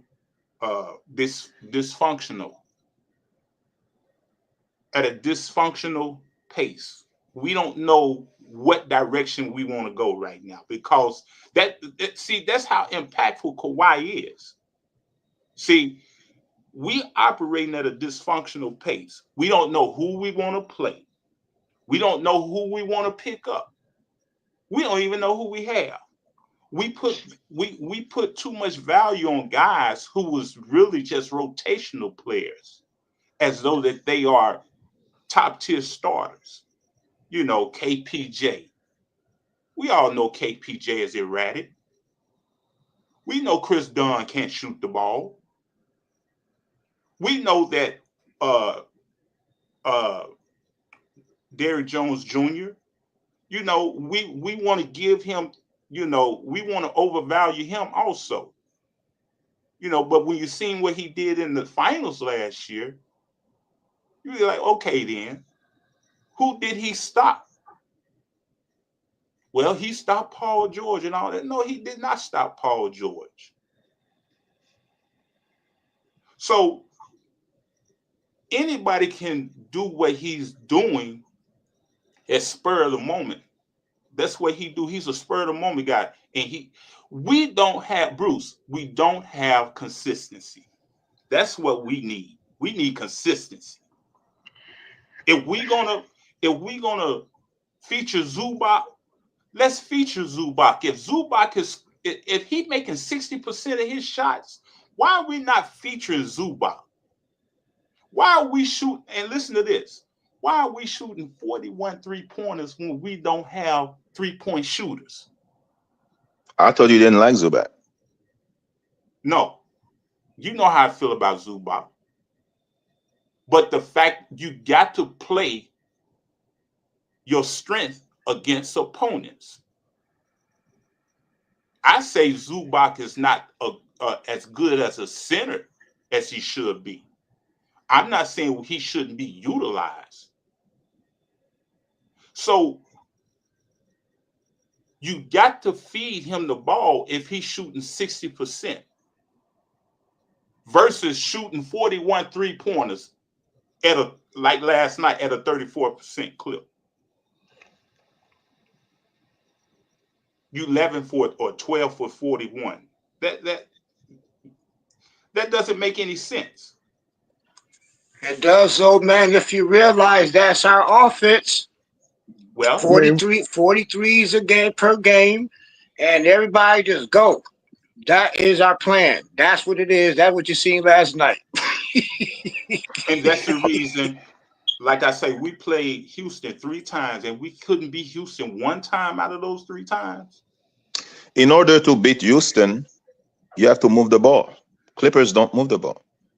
Houston has issues defending teams that move the ball.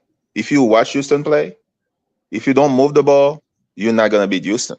Clippers don't move the ball. That's why Golden State be giving Houston a hard time. They really should have beat them the other night. That was that stupid ass play that ref made. Yeah, it was. I mean, I would just caution everybody not to overreact to these 3 losses. Like, we obviously need to make some adjustments, and we will make the adjustments. But the 3 losses that we've obtained in these last week or 2, one of those losses was without James Harden. The other 2 losses were without 2 of our best defensive stoppers. So I'm just trying not to overreact to these games. I think that we can get a lot better. They scheming for us now. So when they scheming for us, it's not just as simple as dumping the ball down to the zoo when, you know, he drawing a double team, or they trying to limit him from getting the block or reaching around and taking the ball from him. Same thing with James Harden. They scheming for him. They're scheming for Norman Powell. So it's going to be a little adjustment period. But this is what we want to see. We want to see what the adjustments are. I would rather be going through this right now, so we can have a clear picture of what we may need, to trade for or not trade for. And it's best to see that right now, because if we was clicking on all cylinders right now, we could probably fall, victim to the illusion that we don't need to make no trades. So I'm glad that we're saying this right now to see what we may or may not need, and then we have time to make trades if that's the route that we got to go down. But I'm not overreacting to these 3 games. I'm not going to say that we don't have our identity. Defense has been our identity the whole season. That's how we've got the wins that we've accrued over this time. It's about playing defense. And at the beginning of the season, we were doing more than just ISO basketball. The ball was moving. Why we went away from that offense in the beginning, first 10 games, I don't know. I don't know what T. Lue and Jeff Van Gundy working on or scheming on, but I do know that defense has been our identity the entire season, and the defense only struggled when we lost our top defenders. Prior to then, our defense is what we hung our hat on. You don't be top 10 in defense and not have a defensive identity. I just don't agree with that. You all may think I'm gonna sound crazy when I say this, but I'm gonna say it. I think we should, if we decide to make a trade, I think we should go after the center on the Chicago Bulls. Vucevic. I think who we give up though. You wouldn't have to give up. You wouldn't give up Zubac. I think, matter of fact, I believe he could be the missing piece at that 4 spot, because he doesn't. On the defensive side, Zubac can cover for him, but on the offensive side, he's a problem. See, and so he can be interchangeable with Zubac at times throughout the game, or with different opponents, and that would give Kawhi that will put him right in the position where he needs to be, small 4. Hey, but man, good idea, except for Zoo barely gets the ball. So if you bring in another center, he's barely going to get the ball. You know why Zoo barely gets the ball? Because he's offensively deficient. He doesn't command. Zoo doesn't command a double team or anything. He doesn't get the ball. They don't need to double him. Harden gonna jack up a shot. We jack up threes. They don't need to double Zoo. He ain't gonna touch the ball except for 8 times a game. You don't even need to make no defensive scheme against somebody like that. So if we bring another center in, it's gonna be the same problem. We got Mo, same problem. And I could point to 10 games this season where Zubac was indeed getting double teamed. Zoo doesn't command a double team. I don't care what you all say. He doesn't have the offensive package that Vucevic has. I'm not saying you get rid of Zoo. It's just like the Milwaukee Bucks. The Milwaukee Bucks, they have Antetokounmpo, and they have the twin. You see how the twin play, right? The twin, he plays. Sometimes he plays in the middle, but most of the times he opens up the floor to give Giannis a chance to get to the goal and everything. Well, Vucevic, he plays similar to that. So if you get Vucevic the ball and he can score, he's going to command some attention. That's going to be good for Harden also. That's going to be good for Kawhi. You need a big man to unclog the hole. That's what I'm trying to say. Clippers not. Oh, sorry, go ahead. And Zubac, he's playing well. He's playing well with the pick and roll, and you give him a few shots on the block. He can jump hook or whatnot. But Vucevic, he can hit 3-pointers, which Zubac can't do. He got a nice mid-range face-up game, which Zubac doesn't have. And he's tall. He's almost 7 foot, if not 7 foot already. So he's going to bring the big man out the paint. and that's going to open up the floor. And not have everything clogged up for Kawhi to operate. He's gonna be, that's true. So it's sometimes. I'm sorry. Go ahead, Bruce. No, go ahead. You can finish. Sometimes it's all about fit.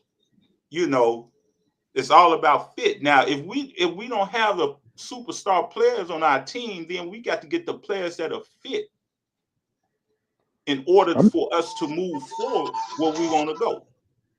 I'm not mad at the move. Pardon me? I said I wouldn't be mad at the move if we could keep Zoo and maybe give up a Mo Bamba and maybe another small piece. I mean, Vukovic, look at his contract. It won't hurt us. No, I wouldn't be mad at it. You know, the Bulls probably want to go into a rebuilding mode. Can you tell us his contract, Oatman? Just so I know what he's making? Or do you know what he's making? I think it's contract friendly. Let me. I don't mislead nobody. Because he did sign like a pretty good deal a few years ago. You looking it up, BJ? Yeah, I'm gonna look it up. I'm putting on the screen. But everything you said, you're spot on. I mean, floor spacing, spot up game, a decent post game. The only thing that Zoo, I mean, now defensively and rebounding wise, I don't know. I mean, Zubac brings that, but the Clippers' problems are coming from the offensive end. So, but Zubac is a big piece of the defense as well. So, I mean, obviously, it's going to be give and take. So, I don't know, man. I mean, it's a great possibility, but I'm not so fast to give up Zubac for him. No. I'm not saying I will give up Zubac. I'm saying that in truth, Mr. Man, against certain teams, certain games in the season, I believe him and Zubac can play well off each other because I believe he can play in that. Oh, so you're saying without Zubac? Pardon me? Him with Zubac. See, that's a friendly contract. Keep Zubac. Yes. You was breaking up, Mr. Mass. I'm sorry. I don't think the Clippers gonna get Vucevic because I hear the Warriors are after him too. Of course. See, every player that makes sense for the Clippers to have, somebody else is trying to Warriors just acquired Schroeder. So right. See, you say what? Well, yes. What if Warriors I told you? What if I told you that to get him, you have to give up Norman Powell? Who, Vukovic? Right. He's making 20,000. No. You can put some players together. You can put some players together that's on the because the Bulls want to go in rebuilding mode. Yeah. So you can put some players. You can package some players at the end of the bench together to get him. He's nice, man. He's nice. He's been nice ever since Orlando. He's very nice actually. I like him a lot. Damn, 20 million? That's crazy. That's it. That's a steal. But you know who we got in the front of.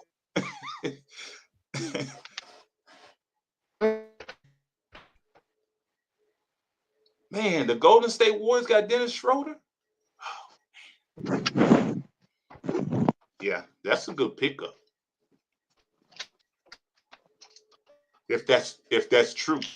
It's true. Melton got hurt. They said, okay, bye. They sent him to. So Dennis Schroeder's not on Brooklyn no more. He's on Golden State now. Yeah. Damn, that's a tough ass trade, bro. That's nice, man. And see, you know what?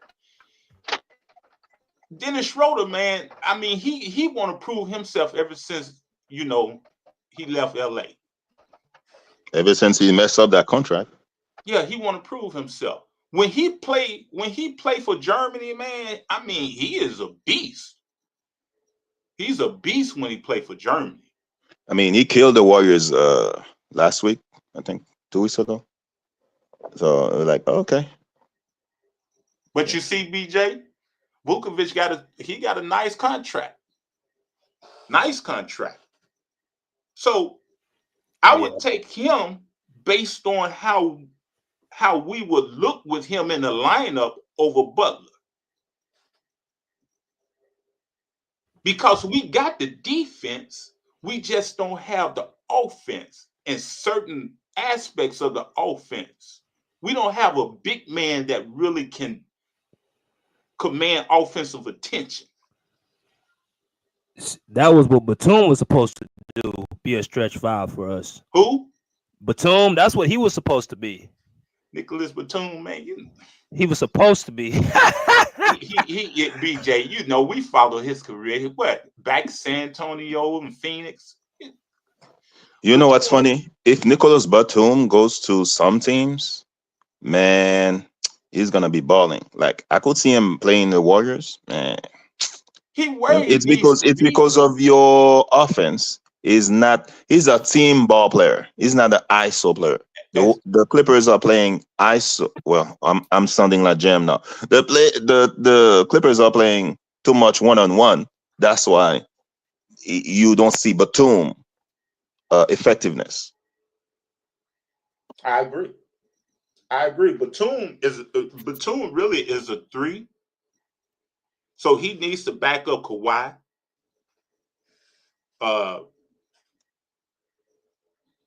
Or play along Kawhi when Ty Lue want to play some, when he want to play a big man in the middle, and then everybody else, 1 and 4, if that's what you want to call it. But man, I'm telling you, that'll be a great pickup. A great pickup. So you would have him in the starting lineup at the 4. Who, Vucevic? Yeah. In a minute. You don't want Vucevic on the Clippers. I'm sorry. Why not? He's a terrible defender. Oh, we got enough defense. Oh, okay. Never have too much defense. All right. Got enough defense. We 26 in offense. Have you seen Vucevic play this year? Look up his numbers. I watched Vucevic on the Bulls. Look up his numbers. He's a cone. Look up his numbers. He probably ain't got that much motivation to play. Okay. Trash ass team. Right, BJ. Right. They are trash. All right. Yeah, horrible. When you come to I expect Nicholas Batum to wake up. Batum is a better defender than Vucevic.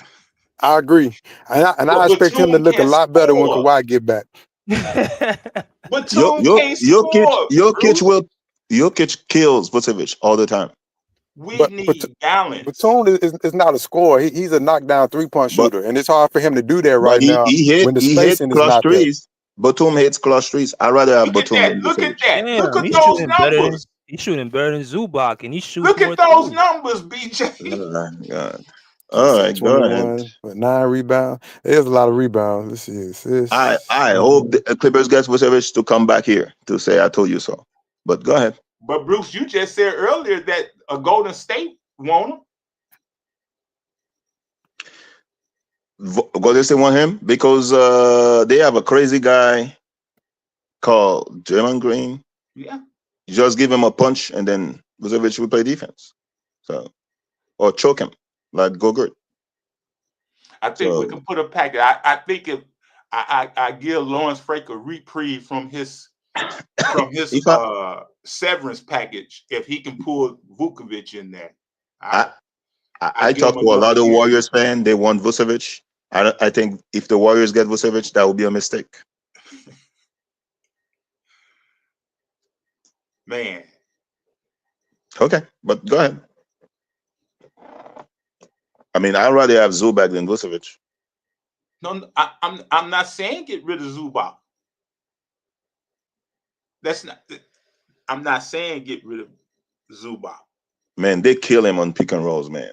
You think they kill Zubac on pick and rolls? They kill Vucevic on pick and rolls. He's worse than Zubac on pick and roll. Bruce, we 26 in offensive rating. All right. And Zubac is averaging how many points a game? Is he getting the ball? You think Vucevic is going to get the ball? Yes, Vucevic gonna get the ball because he got a better offensive package. Oh, okay. All right. He's gonna get the ball. He has a better offensive package. You know, players score a lot of points in bad teams on bad teams, right? But we need balance. If we rank 4th, 5th, or 6th, I believe, in defensive rating, but we 26 because we can't score. Because your offense, you're not moving the ball, so everybody can touch the ball. It's only one person that's touching the ball. You can go different possessions. It's only one person touching the ball. He crossed the half court and he does the dribble, and then pick and roll and then shoot. But what? Check this out then. What if I'm going? This is just hypothetical. What if you have Harden, Dunn, or a man? I think it'll be man when it comes to playoff time. But what if you have Harden, Dunn, Kawhi, Vucevic, and that's like 6 years. And Zubac. Man, that's a hell of a 5 right there. Kawhi is gonna be covering Vucevic defense player too. So okay. So this is gonna go past them easily. And I get that, but this is my thing though. I don't know why everybody's trying to trade for some of these guys that don't help their team at all. Like, exactly. Like y'all trading for you say y'all getting Vucevic, right? No. I said to get Vucevic. No, sir. I said we should try to get him. And y'all don't need him though. That's the thing. Okay. Because if y'all get Vucevic, that's gonna make Zubac redundant or irrelevant. Because he do the same. They basically do the same thing. They play the same. They got the same game. It's basically only thing. No, they don't. No, they don't. No, they don't. Vucevic can shoot a little bit. That's the only difference. Okay, then. Okay. He can shoot a little bit. So what you gonna do? Hold on. What you gonna do? You gonna put Vucevic at the 5? No. Or you gonna put Zoo at the 5 and Vucevic at the 4? Right. And Kawhi at the 3. Right. And whoever at the 2 and the 1, right? Right. So this is my thing. In the NBA, from what I've seen in the NBA, from what I've seen, you have to be able to shoot at least a little bit. I think that's what actually hurts the Clippers too, is because Zubac can't shoot none. Now Vucevic will help in that aspect, but he doesn't help on the defensive end though. That's what I was getting to. Okay, but we already 5th, 6th. I think we either 5th or 6th now. 4th, 5th, or 6th in defensive rating. So we don't need no defense. We need offense because we 26, 25, 26 in rating. Defense win championships. Pardon me? The defense win championships. We got the defense. Okay. But I read in the chat, somebody in the chat said y'all have mental lapses on defense. Well, we not. I don't think y'all got the defense. We not somebody said that in the chat. We not consistent. Well, that ain't good then. If y'all ain't consistent on defense, how do y'all have defense? Make that make sense. Because the best player is not playing yet. The best player is not playing yet. Okay. Right. Vucevic is the 405, I-95. Everybody goes through him. Okay, then you tell me a 4 then that'll work for us then. Because see what you all want to talk about is these you want to put a damn guard in the power forward spot. That's how you all want to play this old trendy basketball. No, we want to power forward that defense. So you want to put a Draymond Green at the center spot. Draymond Green is not a guard. That's not what I said. Draymond Green is not a guard. Ain't number 6'5", 6'6". He's 6'7". He's 6'7". He's not a guard. No 6'7". He is 6'7". Draymond is 6'7". 6'6". He's 6'7", and he's not a guard. And Draymond is not a guard. And he's playing a center role, fouling everybody. Again, Draymond Green is better than Vucevic. Draymond Green is not a guard. That's number 1. But you got a legitimate 6'11" power forward, and you want to talk about playing somebody out of position. Okay, Vucevic is so good that the Bulls are doing so well. Oh, I'm sorry, they're not. But my whole thing, one man's trash is another man's treasure, right? Okay, that's true. But at the same time, though, But at the same time, though, y'all getting Vucevic. Who y'all giving up to get this dude? This dude make like $20 million. Okay, so you get they was look. They was talking about getting Jimmy Butler. Who the Yeah, hell but will give, again, you still ain't answering my question. Who y'all giving up to get this dude? You give up the guys that's not playing at the end of the bench, and you make the money work. But see, that's what I don't understand about y'all guys Again, making. hold on. You got PJ Tucker. You got Kevin Porter Jr. The Bulls are not crazy. That's what that's what I don't understand. Hold on, my friend. Go ahead. Kevin Porter Jr. You got PJ Tucker. You got Mo Bamba. You got guys that you can package to get Vucevic. Okay, but see, that's what I don't understand about y'all guys. Y'all gotta take everybody that talk for their team, they never take the other team in consideration. What if the Bulls don't want them players? Now what? Because the Bulls want to they want to get rid of contracts and they want to go into rebuilding mode. I get that. Okay, but what if they don't want those players that you just named? Now what? We got a lot of 1-year contract guys. Those guys that I name are 1-year expiring contracts, 1-year contracts. So the Bulls want to get numbers off the books. They want to get rid of Levine also. I don't want Levine. See? So if they want to get rid of Levine, they want to get rid of Vucevic, we need to go get Vucevic. Okay. Let's see what happens. Now, y'all talking about his deficiencies, but we got deficiencies on our team already that needs to be addressed. I understand that. So Vucevic is gonna address the offense, but he's gonna diminish the defense. We don't need the defense address. I don't know how many times I gotta say that. All right, go ahead. Wait a minute. Whoa. You talking about how many? If Zubac is a defensive stalwart in the middle, what we worried about another big man playing defense for? They're gonna put him on pick and roll all the time, and he's gonna get fouls. You talking about y'all don't need defense. You said out of your own mouth that y'all inconsistent on defense. How you don't need defense if y'all inconsistent? I said that, Mingle, because our best player, who is our best defensive player, is not playing yet. When he starts playing, then the defense is going to fall in place where we need it. That kind of makes it even worse, my guy. That kind of makes it even worse. And the reason why I say that is because when Kawhi comes back, who's to say he's going to be the same defender that he was?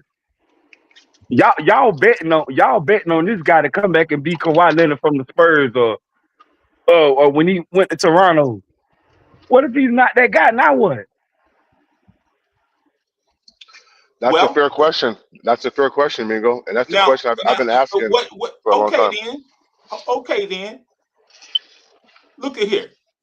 You say Kawhi may not be the same defensive guy, right? Okay. What we rank that right now?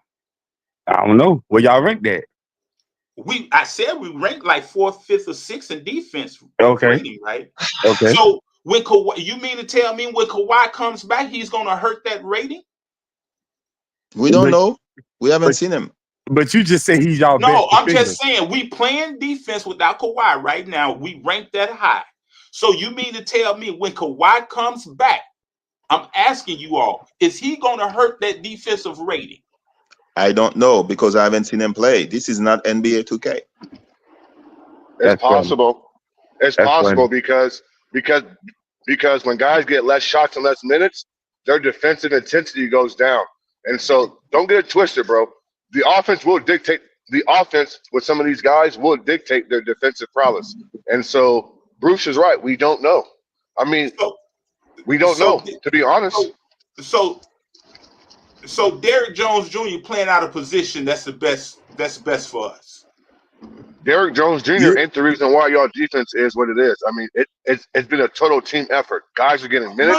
Guys are getting shots. It ain't just Derrick Jones Jr. doing it. My point exactly. That's my point. Okay. That's my point. So how does that prove a point, though? That's not going because Kawhi is not going to hurt the defensive rating when he comes back. First of all, he's going to play defense. He may even give up shots and let other guys get the ball. Why are you so confident? Why are you so confident that you think Kawhi Leonard is going to move fluently and efficiently, lateral, north, south, east, west? And again, why are you not taking into consideration the offense? These guys are playing good. These guys are getting shots because Kawhi's not playing.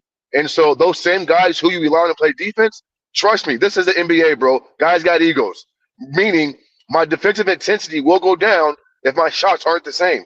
It just happens naturally.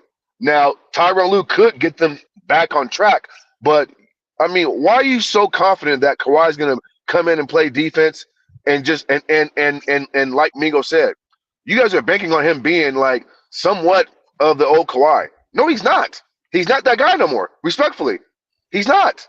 Like, why are we even arguing this for? No, he's not. I'm not. This is all I'm saying, Mr. Maz.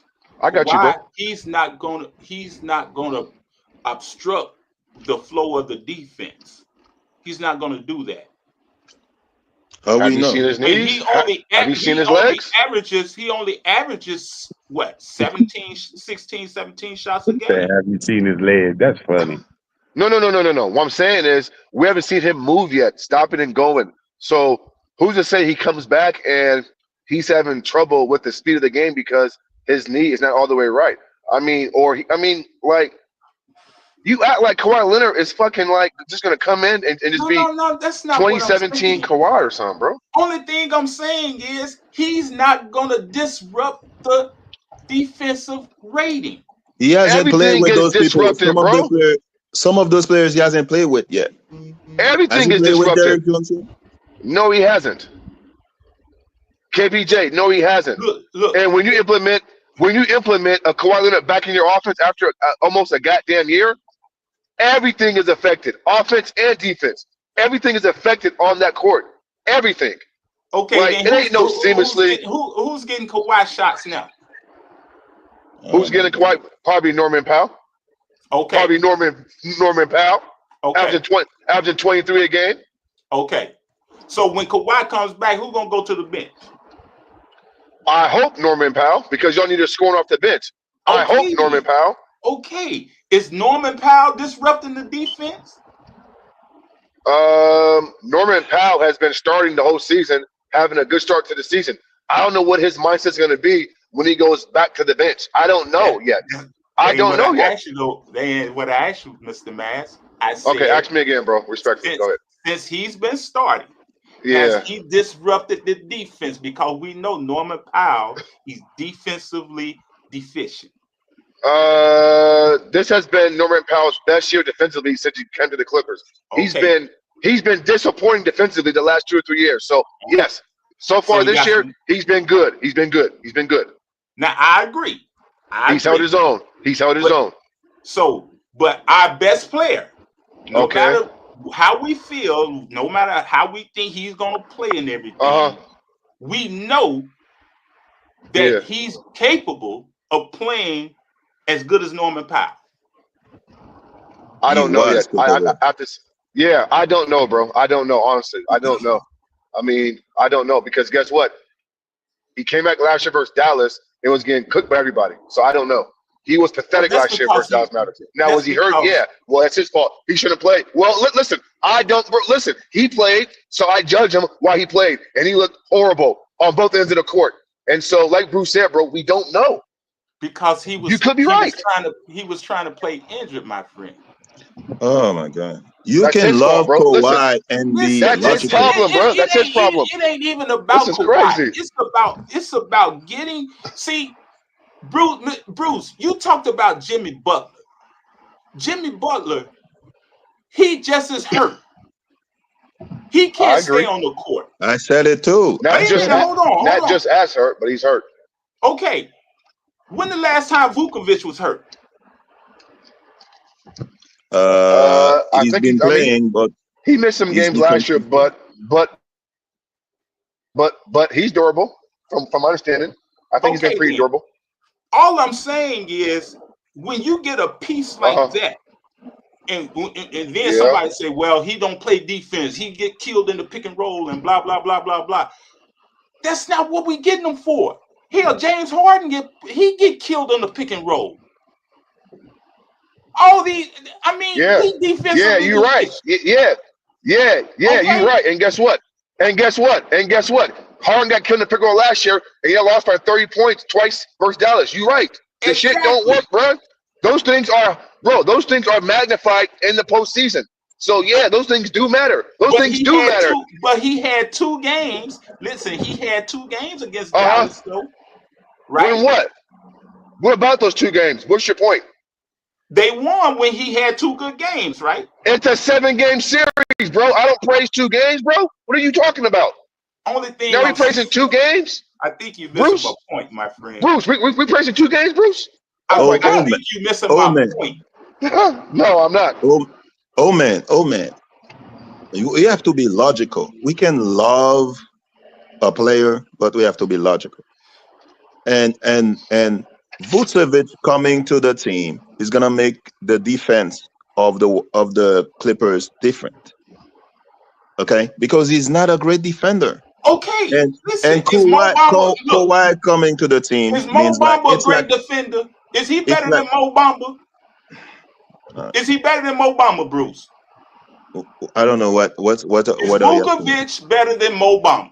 Yes or no? I don't know. They're probably the same. I don't know. I mean, they probably the same. I think Mo Bamba is a better defender. It's hard to say. I ain't watching like that. I'm through with y'all, man. Mo Bamba ain't play like that. This man averaging 22 points, 9 rebounds a game. And y'all want to talk about defense? You said defense.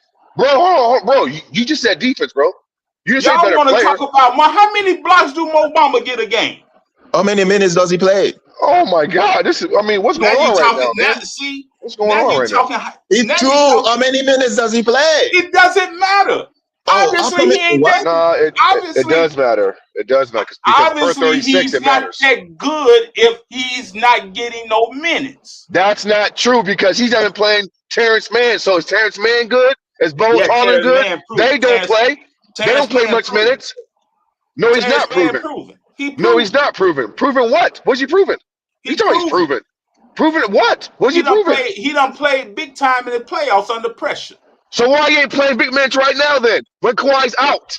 Because he's not needed like that. He's not needed? Right. What the fuck is going on right now, Bruce? I mean, what? What's going on? He's not needed like that. Oh my God. I'm sorry. I'd rather have Mo Bamba than Vucevic. I'm sorry. Man, stop it, Bruce. No, well, hold on, Bruce. I mean, if you're talking defense, okay, there's a point there, but overall, Mo Bamba ain't no defensive player. He's no. Listen, bro, I'm saying overall, I want Vucevic every day, all day. I'm with you there, man. Garbage. I'm with you there. Play. He can't play. If you really go back and look at how he's been playing for us, he can't play.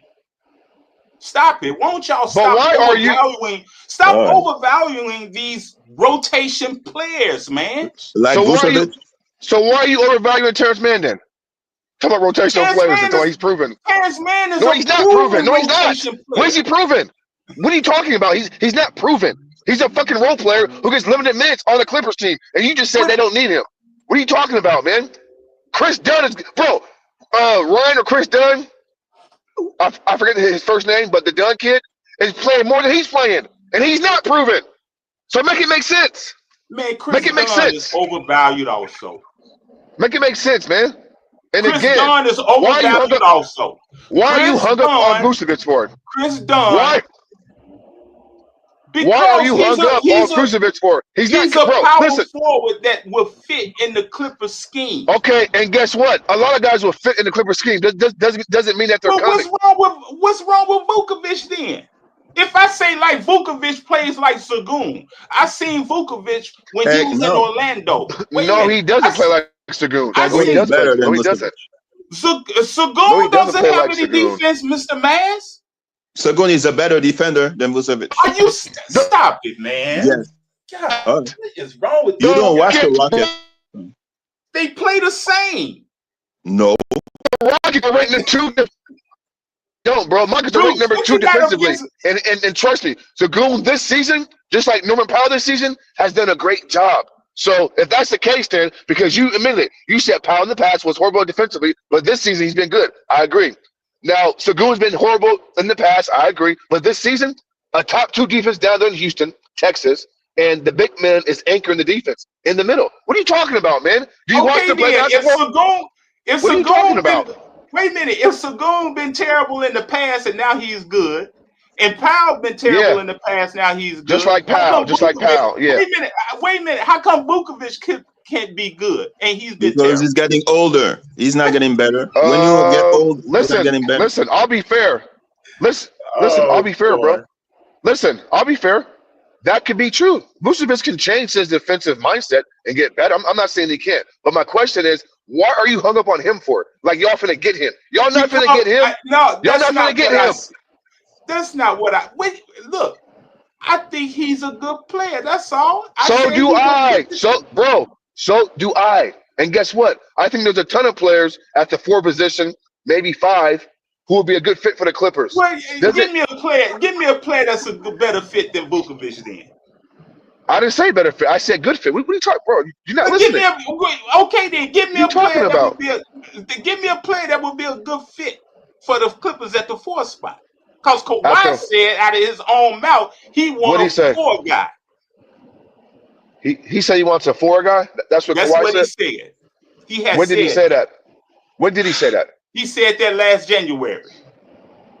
I thought y'all re-signed Nicholas Batum, and he was a great savior. I thought he was a savior. I thought he was a savior. When is Nicholas Batum? We got Batum back. That's what y'all was saying. When is Nicholas Batum ever been a 4? I don't understand. He ain't number 6'8", man. That's a small Hold forward. on, bro. So you're telling me that Batum never started at the 4 for the Clippers? Never? What are you talking about? Man, look. I just asked you a question, bro. Don't dunk it. Hold on, bro. You're telling me when the Clippers had Batum in the first stick, he was a starter at the 4 because Kawhi was a 3, Paul was a 2. Your 1 was fucking Pat Bev or fucking somebody else. What are you talking about, bro? Just because Ty. What are we talking about, man? Hold on. Now Batum's not a 4. Hold on. Now Batum can't play the 4. Just because you play out of position doesn't mean that's your position. Stop it now. Stop it. You know basketball. That's not what I asked you. You said Batum does not play the 4. It's not a natural 4. You know that's what I'm saying. He's not a natural 4. Just because you play a 4 doesn't mean that's your natural position. When he was in San Antonio, if you're going to use that metric on Batum, then half the goddamn league is playing out of position. Then, so what's your point, man? I mean, this is the new NBA. No, you're talking about the new NBA. Metric, then if this is half the new fucking NBA, league is fucking position basketball. The new NBA is garbage. What are you saying, and that's the reason. That's the reason. Don't nobody want to watch it because it's garbage. You got all these guys. Well, that's a different argument. Now you're changing the whole argument. Let me make my point. You got all these guys playing out of position because it's positionless basketball. They run around here like a chicken with their head cut off, and they don't have don't even know what the hell they doing. And so you got somebody like what Bruce said that just come down, dribble, and then give somebody a grenade at the end of the doggone 24-second clock and expect for them to shoot because you don't know how to play the ball. Yeah, James Harden. Yeah, I know. So, hey, old man, bro. Let's get to the smoke, bro. Hold on, old man. Let's get to the nuts and fucking bolts, right, bro? Because let me just ask you a question and fucking just be straightforward to the point, right? Transparent. What's your expectation when Kawhi comes back, bro? I mean, do you guys have a contending team or a team that can scare somebody in the first round? What's your expectation? You all brought up Kawhi. Look, you all brought up Kawhi. I'm asking you. Okay, let me make my point. You all brought up Kawhi, right? All I was talking about is we need a 4. You can go back, listen. I say we need a 4. I say Vukovic got a friendly contract. BJ brought up his numbers. I say he will fit good with the Clippers at the 4 spot. Okay. That's all I said. Now, Bruce want to go on this tangent talking about, well, he don't play defense, blah, blah, blah, blah, blah. All I said is we rank 4th, 5th, or 6th in defense already. We rank 25th, 26th in offense. We need some offense. Well, he gonna get killed on defense or blah blah. Well, we don't need to address defense. We need to address the offensive side. When you trade all the great defenders that what put you in the great defenders best, are we trading at the end of the bench, Bruce?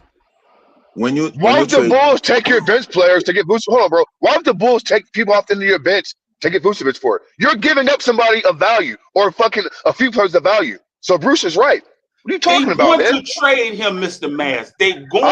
I'm not arguing that, but they're not taking back the Clippers scraps. They want to go in rebuilding mode. They want to get numbers off their books. We got Mo Bamba is on a 1-year contract, right? PJ Tucker, $11 million. He wants to go. You got Kevin Porter Jr. You got guys that'll meet that number. That's all I'm saying. So why don't we get him? But you want to talk about getting Jimmy Butler? Sorry, but I'm not a Jimmy Butler fan like that. Instead of getting a guy, so who's gonna replace? You got Kawhi Leonard. And then you got Bruce talking about, well, Golden State want to get Vucevic, his team now. That's possible. I mean, that's actually good. That's actually a better fit. He don't mind Vucevic playing on Golden State. That's not what I said. I said I don't want. I said the Warriors fans want Vucevic. I think he was a bad for the Warriors as well. That's what I said. Golden State. He actually fits Golden State better than the Clippers, though. So I'm just talking about the best guy available at that position. Okay. That's all. Okay, that's cool. But can you answer my question though? What's your expectations for when Kawhi comes back? Because everything y'all do hinges on him. So I mean, you can get Vucevic, you can trade somebody into your bench. That's fine, right? You can rely on James Harden and Norman Powell. I mean, but at the end of the day, everything y'all want to happen hinges on Kawhi Leonard. So yeah, let's discuss that shit. What's your thoughts and expectations on him when he comes back? Is it a deep postseason run? Is it a scary team in the Of course. A deep postseason run? Of course. That's what you expect? Of course. Putting favoritism to a side and just judging basketball out west. You think the Clippers can get past the first or second round? What am I supposed to think when he come back? I don't know. Be realistic and say I don't fucking know. I don't know. You know what? What are you talking about? You know what? Be realistic. Be realistic. No, this is realistic, and that people don't want to just admit. This is crazy. Everybody has their favorite player, right? Yeah. You got your favorite player. Bruce got his. BJ got his. Okay. My favorite player is who we talking about. Okay. So what am I supposed to think? Be honest. What you mean? The truth and be honest, bro. He proven. He's proven. So this ain't 2019, bro. This ain't 2019, my guy. This is 2024 or 25. If he comes back healthy, like they say he will. We've been saying that for years. They said that last year, buddy, and the year before that. So what's your point? What you want me to say, man? What you want me to say? He's not. We need you to work out. Okay, Bruce and Mr. Mass. Bruce and Mr. Mass. He's not coming back healthy, so don't worry. That's not what I said. That's not what we said, bro. Okay, then. So if I'm saying, then, what do you ask me? What do I expect? I said, if he comes back healthy, we just have to be logical and wait. We cannot assume that it's still gonna be the same. We just have to wait. So what he's supposed to do if he come back healthy? What do you mean? He's supposed to play basketball. What do you mean? This ain't rocket science. Play basketball. Okay, then. So you asking me what do I expect if you come back healthy, right? Yeah. Okay. You expect Toronto Raptors Kawhi to come back? That's what we're asking you, bro. Like, I mean, what type of player do you think? What do you expect from him? That's all I'm asking you. The question wasn't difficult. When he comes back healthy, he's going to play just like he did last year before he got injured. Oh my God. No. Okay. All right. Okay. I mean, does that make sense? I mean, that's your opinion, and you could be right. So yeah, it makes sense. It makes sense. And that's the thing. It does make sense. We both got our opinions. We both got our opinions.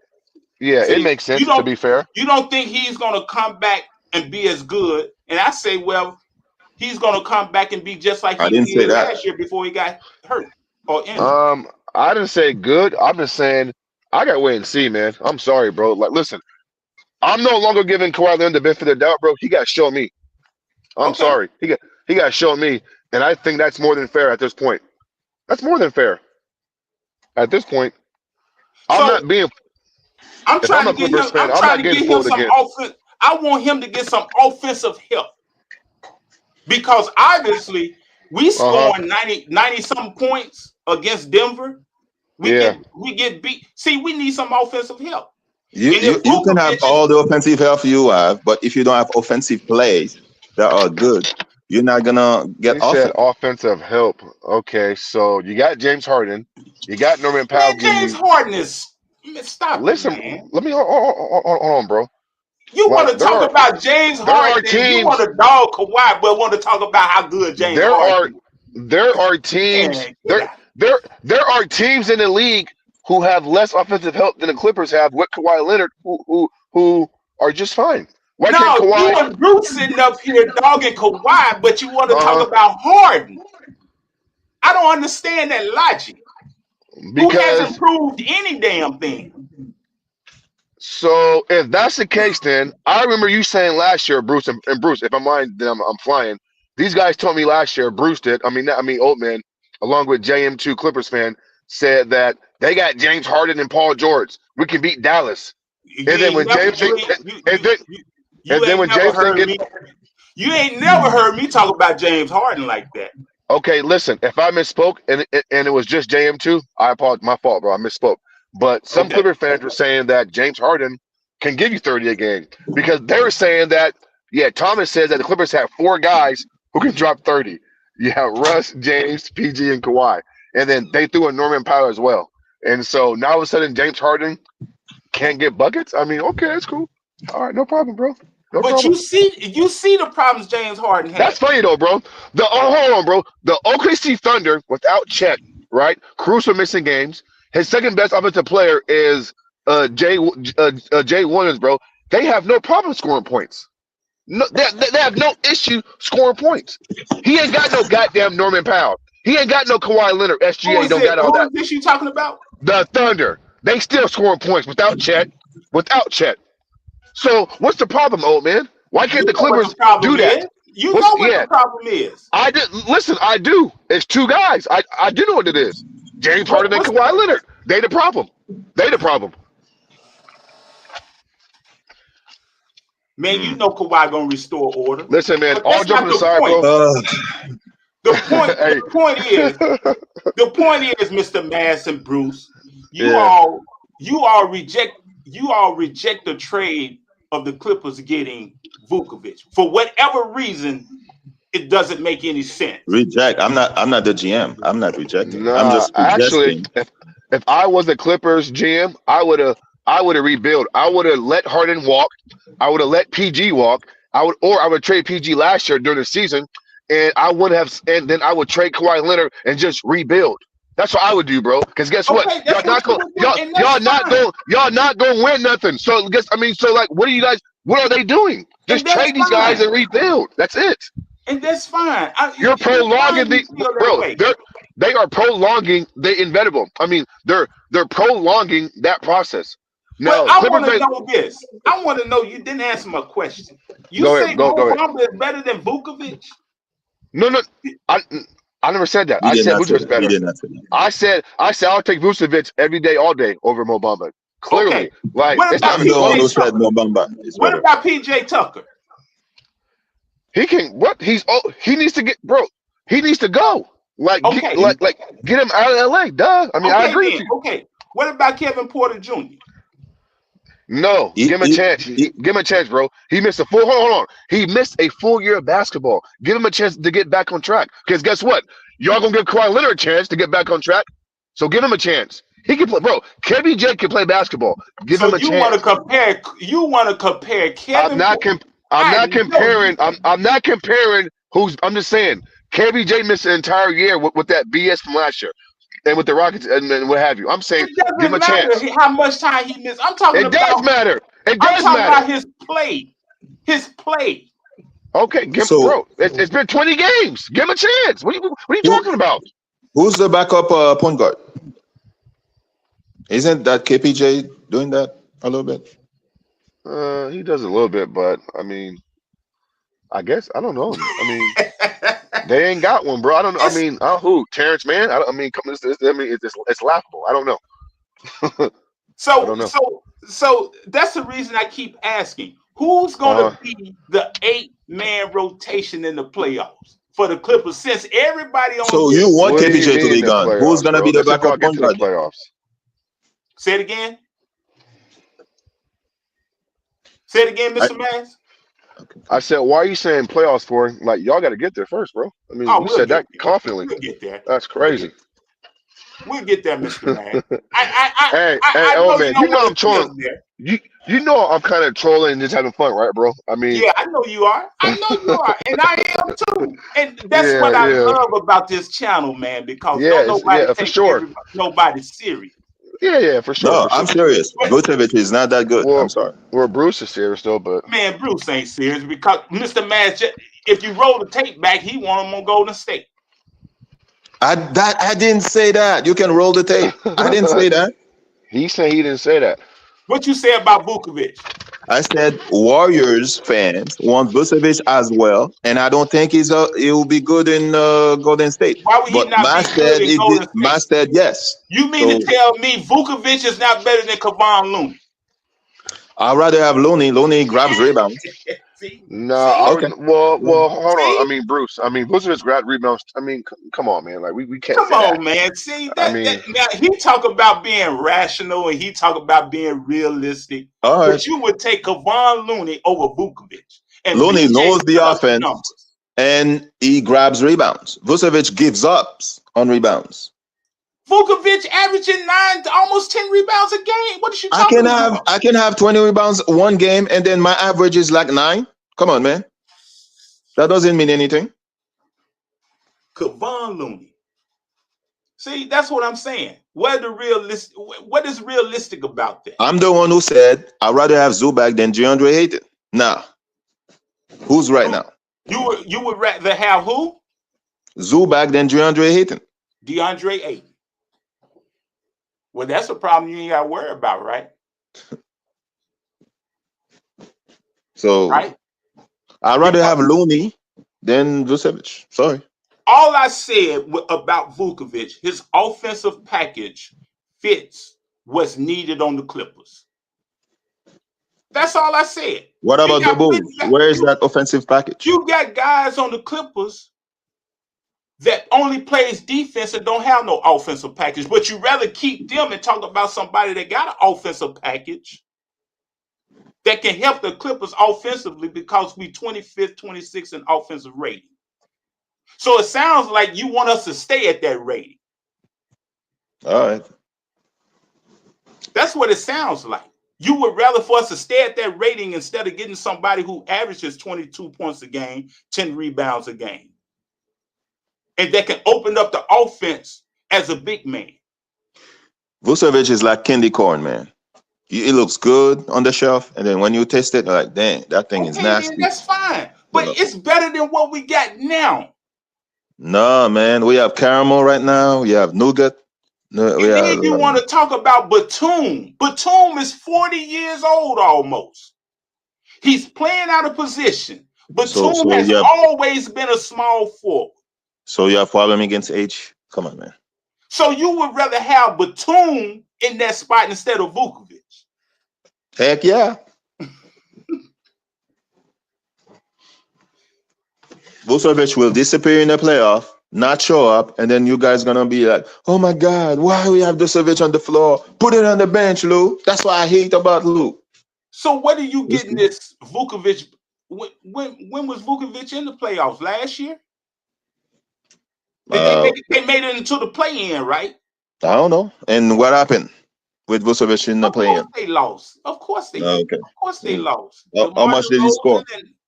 Yeah, they lost. But Vucevic did his job. Oh, really? Like sucking? Now you playing off a person. Now you personal now, Bruce.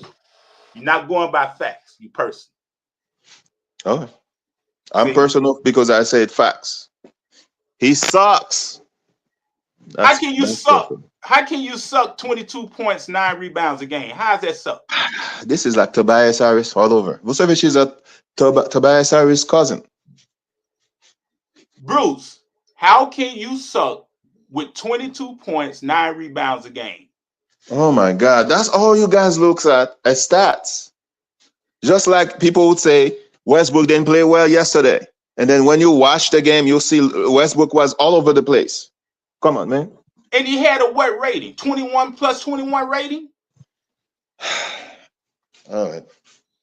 Go ahead with Vucevic Jabbar. Look, okay. I just said he would be a great fit, man. That's all. See, you sound like when the Lakers fans were happy they had what's the name of that guy? Oh man, I forgot his name. Bruce, he played. Are you understanding what I'm saying? All I said, he's the best would be available guy for our team. That's all I said. I don't know about that. You don't have to get bent all out of shape about how you feel about him. I'm not bent out of shape. I'm going to speak well. I'm just talking about how he would fit our team, what he would do for the team. Okay. I mean, if the Clippers get him. Offensively, in particular, look at what Cat doing for the Knicks. Cat don't have no. Cat is not. He's not a good defensive player. Karl Anthony Towns is not a good defensive player. But look what he. That's why the Hawks beat them. That little small team beat them. That's fine. Everybody gets beat. But he proven though. Vucevic is not Cat. Come on, man. Cat is going to the Hall of Fame, maybe. I'm just giving you an example. I'm not saying he's Cat. I'm just giving you an example. Sometimes all it takes is a change of environment. All right. But we put a lot of value on rotational players as though they're going to get us where we need to get to. And Vucevic is a rotational player right now. And that's not being realistic. Who's a rotational player? Vucevic. So he coming off the bench? I mean, he'll be off the bench for me. Okay. BJ. Yeah. So I've been listening to y'all the whole time, man. Y'all funny. All I'm trying to do is get some clarity in the situation, man. I'm trying to not get. I mean, I'm just talking about the best available player potentially.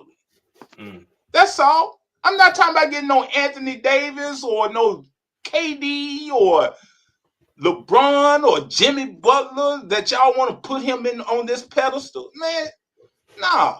You're putting Vucevic in a pedestal. No, you think he's Vucevic, Jabbar, I'm gonna give you one word, Bruce, and I want you to listen to this word really good. Overrated. It's about chemistry. Yeah. That chemistry is gonna explode. So you feel like the offense would because we 25th in offense right now. So you think that the problem is our forward position? We need somebody to stretch the floor and shoot outside. Right, because everybody is clogging the middle. So James Harden, even if you got James Harden, he can't even get to the hole. That's the reason he had problems with turnovers, because when he try to pass the ball on a pick and roll, or when he try to pass the ball mid post or something like that, look at the turnovers. Yeah, because there's nobody that can open the floor. They're still gonna do pick and roll with Vucevic. They do pick and pop. Do pick and roll, Bruce? They'll do pick and pop. Pick and pop. I mean, he's all right. He's all right in a jump shot, but I don't know. I don't think Bruce watches game. I think he just. I don't watch games. Okay. No, I don't think you watch Vucevic offensive game. I don't think he's very skilled. I'm not saying that he's not a good player. He's better than me. That's for sure. No. If we, like BJ say, if we 25th, 26th ranked offensively, why not go for somebody? I don't think putting Vucevic on the team is gonna help you get better. Okay, what about Zion then? What about Zion? You just need to change your offense. They have to move the ball. What about Zion then? Undersized power forward. What about Zion? What about Zion? Yeah, where do we get Zion? Well, you're not gonna win because you're gonna be hurt. Okay, then. So what's the point? Since all the guys that I potentially could name, who you think would best fit at that 4 spot that we need? What's the guy? You only said Vucevic and Zion. Who else? No, I'm asking you. Who would you put at that 4 spot that would best fit? I think the Clippers should stay put right now and just change the offense a little bit, move the ball more. You know, if they want to keep the dribble for like a few possessions and then move the ball. Like if the dribble doesn't work, one possession, the next time you go off down the court, move the ball. That's all they don't move the ball, man. Everybody's standing around, no cuts, nothing. So we had 24 assists last night. 24. Oh, 24 assists last night. Okay. And Clippers won the game, right? Okay, hold on. James Harden, he had 6 assists with 9 turnovers. Okay. How many times did he move the ball? Wasn't nobody else? He played 32 minutes, and wasn't nobody else? Did nobody else have more assists than 6? The guy is a stat adder. I saw him celebrating, making some after doing passing the ball. Somebody scored, and they were laughing down like 20 points. Come on, man. That's not my point, Bruce. We had that many assists, and did nobody else have more than 6? Those assists, okay. How many of those assists are when the game was over? But he had 9 turnovers. So what's your point? My point is, the reason the turnovers are there is because nobody opening up the floor for him to get a. He's not moving the ball. They're not moving the ball. You're playing with a guy who said he's the system, so they have to score through him. It's I score or I pass the ball. Okay, that's not gonna work. So what's going to solve the 26 offensive rating problem, Bruce? Not moving the ball. Okay, if we move the ball, Bruce, how many guys we got on our team that can score other than Norman Powell and James Harden? You mean you cannot move the ball and somebody go to the basket, get a layup? I'm asking you a question. How many guys do we have on our team besides a proven scorer such as Powell right now? You're talking about you're talking about talent, scoring talent. Okay, Norman Powell. But no, I'm talking about moving the ball so other people can score. We scored 98 points, Bruce. That's not enough in today's game, you all claim. Okay. Is Coffee getting the ball enough? Coffee only got, let me see, 9 shots up. Okay. And how many other shots were? Listen. He was 3 for 9, and he was 1 for 6 for 3-pointer. How many of those shots were when James Harden was on the floor? How many what? How many of the shots were of the shots made or attempted were with James Harden on the floor? I don't know. I'm just telling you how many shots he had. Man. Norman Powell only 14 shots, 3 for 10. Look at Brandon Boston. He gets your opportunity and he plays good. You're not gonna get the opportunity with Clippers because James Harden is monopolizing the ball. I'm not disagreeing with you about how he plays. I wouldn't want James Harden on the team, period. But he's on there. All I'm saying is, if we're going to play the James Harden system, which is 25th, 26th ranked in the whole league out of 30 teams, then we need some offensive firepower. And I said that you can get all the firepower you want. Who's pulling the trigger is what's important. Okay, then. James Harden keep pulling the trigger with ease. He's the same gun. He doesn't want to use other guns. Okay, then. Okay, let's take that. Who Harden gonna give the ball to for us to score points that we need then? Who he gonna pass it to? See, you only care about individual talent. I'm saying to move the ball so other players can touch the ball and score too. Bruce, All I ask you, who is he going to score? I mean, who is he going to pass it to? For all the players on the team. Okay, like who? Chris Dunn? Chris Dunn? Derrick Jones Jr.? KPJ? Nicholas Batum? Go ahead. Name everybody. Come on. Go ahead. I'm trying to get you to Mo Bamba? Really? Them guys can't open up the floor. That's the reason we only score. We barely get over 100 points at times. So we need some offensive firepower. I don't care who the guy is. All right, go ahead. Particularly at the 4th spot. So that James Harden, if we got him on the team, he will be able to do what he do best because there's nobody clogging the paint. So you need a big man. I've seen all great players play with other players that nobody would want, and they win championships because they move the ball. I saw Michael Jordan play with players, Randy Brown, Luke Longley. Man, I'm talking people about who don't shoot. Them guys don't be on the floor with Jordan. The only guy on the floor with Jordan was Steve Paxton and John Paxson and Steve Kerr. Luke Longley was not on the floor? Come on, man. Play with Dennis Rodman who couldn't shoot or refused to shoot. Come on, man. So they play great defense and they couldn't score. Their offense was terrible. And you know the difference. And you know the difference, Bruce. They had a world-class coach who put a system in place. And they were moving the ball. That's what I'm saying. And then when needed, you could go one-on-one at the end of the quarter when you need to win the game. But they move most of the time during the game. They move the ball. Hey, BJ, hold on, Bruce. BJ, tell that guy Andre to come on here if he got something to say. Tell him to come on. Tell him to come on. Hey, come on, Andre. Tell him to come on. Because that sorry Embiid hurt again. Tell him to come on. That sorry Embiid hurt again. That's what's sad, BJ. He get hits in the face and he had like he done had a heart attack.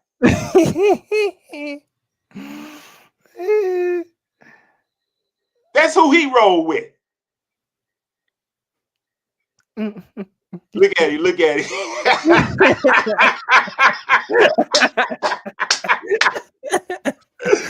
I know you good people, Andre. I know you good people.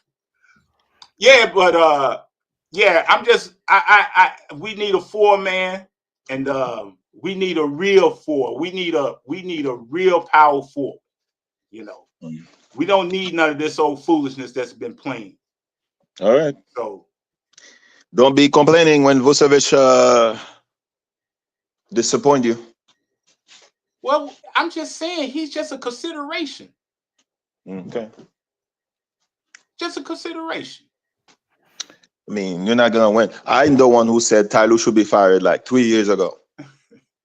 Well, we don't disagree on that. Not one time. I got the severance package already. Ready. I got the severance package ready.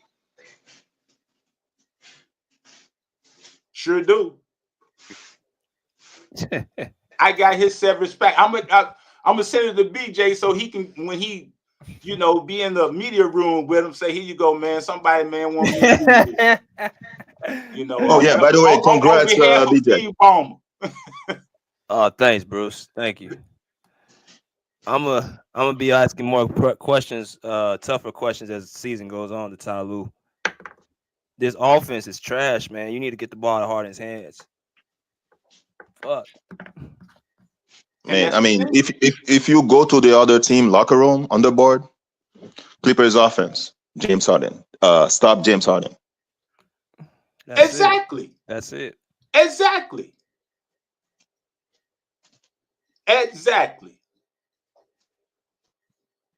Where's the big man that have his arm stretched in the air, sit on the block saying, or on the high post by the free throw line saying, "Give me the ball"? Like Shaq say, barbecue They chicken. don't play that way anymore, man. Okay, then. Just because they don't play that way anymore, don't mean we shouldn't play. We should take advantage when you of watch Vucevic, the way he playing the Magic, he used to post more. He doesn't do that anymore, man. That's what I'm saying. I don't know where you getting that from. All right, okay. All he does is pick and pop, pick and roll. Sometimes he do the post up. Because he had a good game against San Antonio Spurs. He had 39 or whatever points. Everybody's like, Vucevic. But okay. But go Bruce, ahead. You ain't gave me no alternative, Bruce. Don't have I said like JM. You ain't no keep the players right now. Okay. But if somebody else get Vucevic and Vucevic dominate, I know you're gonna come here. See. So no, I mean, all I'm asking you, if you feel this way about Vucevic, who else is out there that we could? I didn't look at power forward for the Clippers. I don't think that's the issue. I thought earlier that T-Man would get traded. I think the team has players. They just need another offense. The offense is the dribble offense, dribble offense. That's not gonna work. But that's what we got. No, you can move the ball and move the ball, man. That's what I'm saying. But Bruce, in 25, 26 games, that's what we got. So what we gonna do about it? Move the ball, change, be fresh with the ideas. It's the same offense for years, and it does not work. Okay. It does not work. Okay. Feed the big man the ball. Like, okay, he's hot tonight. Okay, let's get Zubac going. And when they double him, somebody cut. Somebody get wide open on three. The offense I think the offense should go through Zubac, to me personally. Okay. But how you gonna get Zubac the ball if they clog in the middle? They clog in the middle. If they clog in the middle, I mean, somebody can shoot. I mean, even if you're not a shooter, if you open, you should make the shots. You don't understand what's the dynamics of defense. Today's defense, you can get away with playing zone, make it look like it's man to man, but you can get away with playing zone because they're going to anticipate what you're going to do, especially in the paint. It's not like it used to be. That's how OKC play. In the 90s. Say again, BJ? That's how OKC play. Yeah. In the 90s, it was club too, and the center used to still score. I don't know what you're saying. So Patrick Ewing didn't open the offense up. That's not what I said. I said it was clog as well. I mean, Anthony Mason was a shooter. Come on, man. Anthony Mason. Bruce. Thank you. Anthony Mason was a shooter.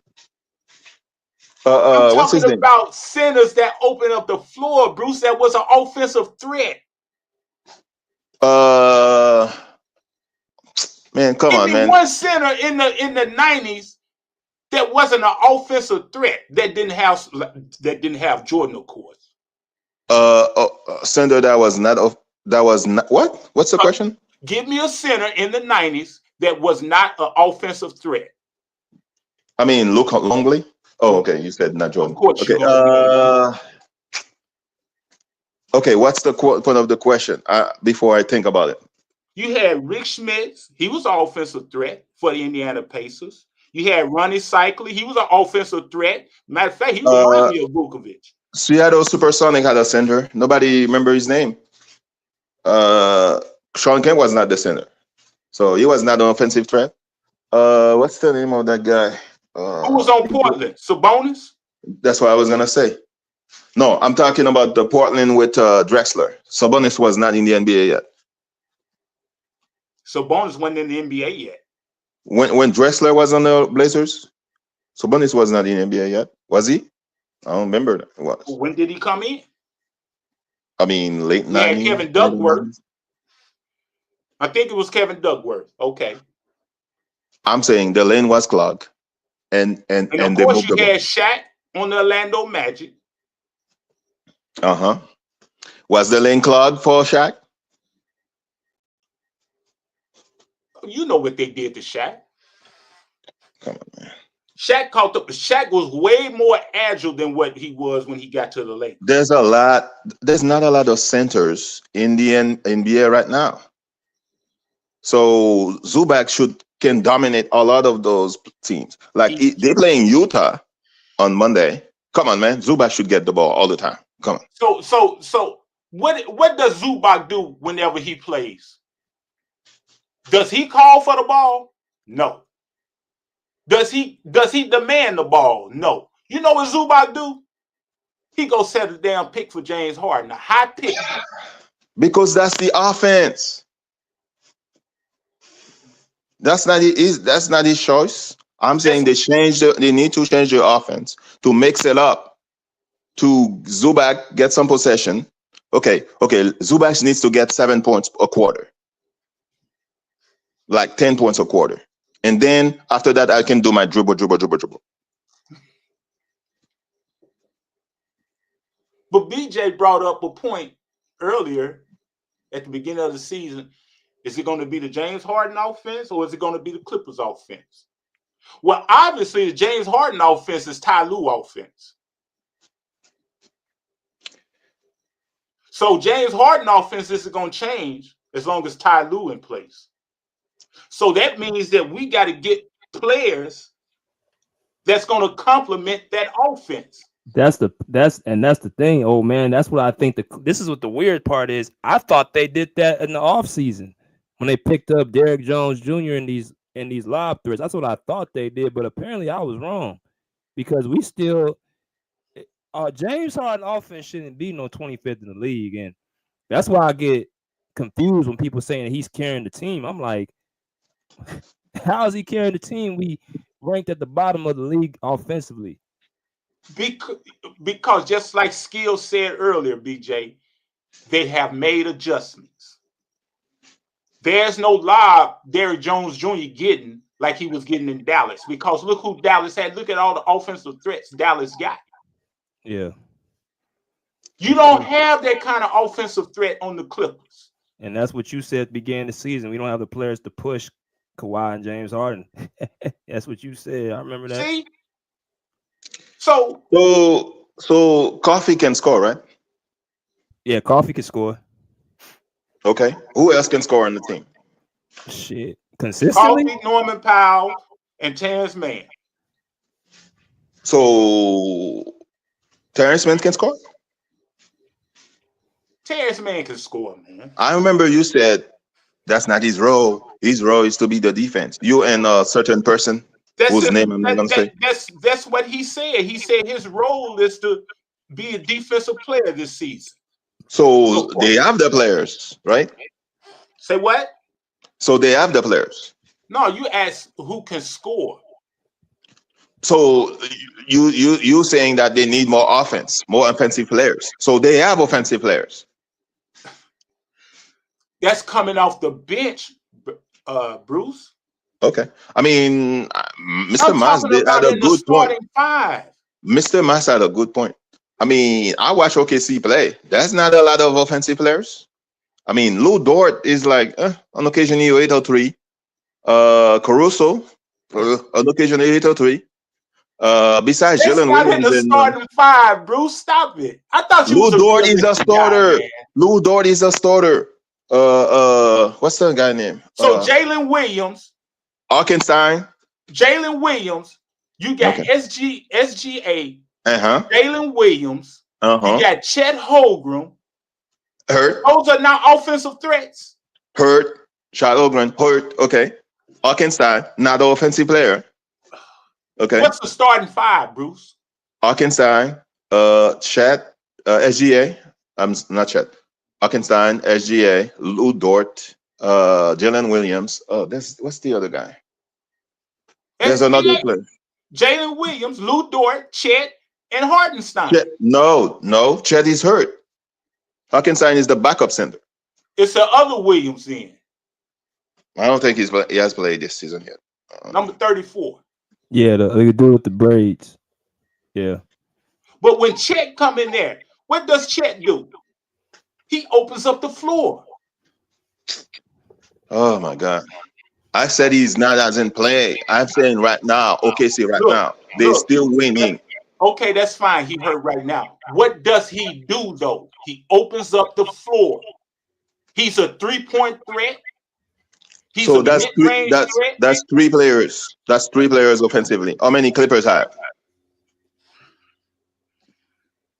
Well, it depends. It depends how many. Okay, so how many? I think the better question is, how many guys can you trust have the offensive package skill set to be a threat, a scoring threat? Can they shoot? Can they hit the mid-range shot? Can they get to the basket? Do they have what? How many of the guys do we have of that ilk? Is the better question.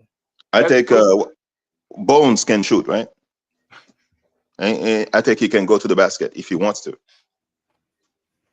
Yeah, he can. So he just don't play. Hey, Bruce, who do we got to match up with Chet and Hartenstein?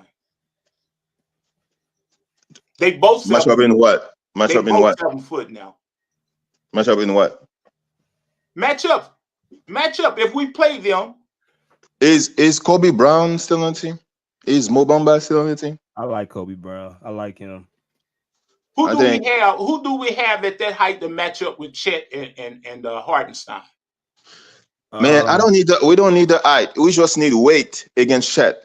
Okay, who do we have to match up with Jokic and Aaron Gordon? Jokic and Aaron Gordon. I'm not worried about Aaron Gordon. I'm more worried about Jokic. And I think Zubac has been playing him decently the last couple of games. Aaron Gordon. Who do we have to match up with LeBron and Anthony Davis? I'm not worried about that. I'm talking about in the middle, Bruce. Man, come on. Clippers should not worry about that. What's going to happen if Anthony Davis pull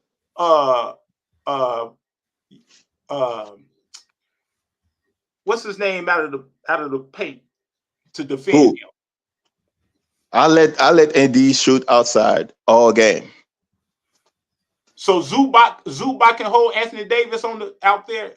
Just let AD be on the perimeter. Keep shooting. Okay.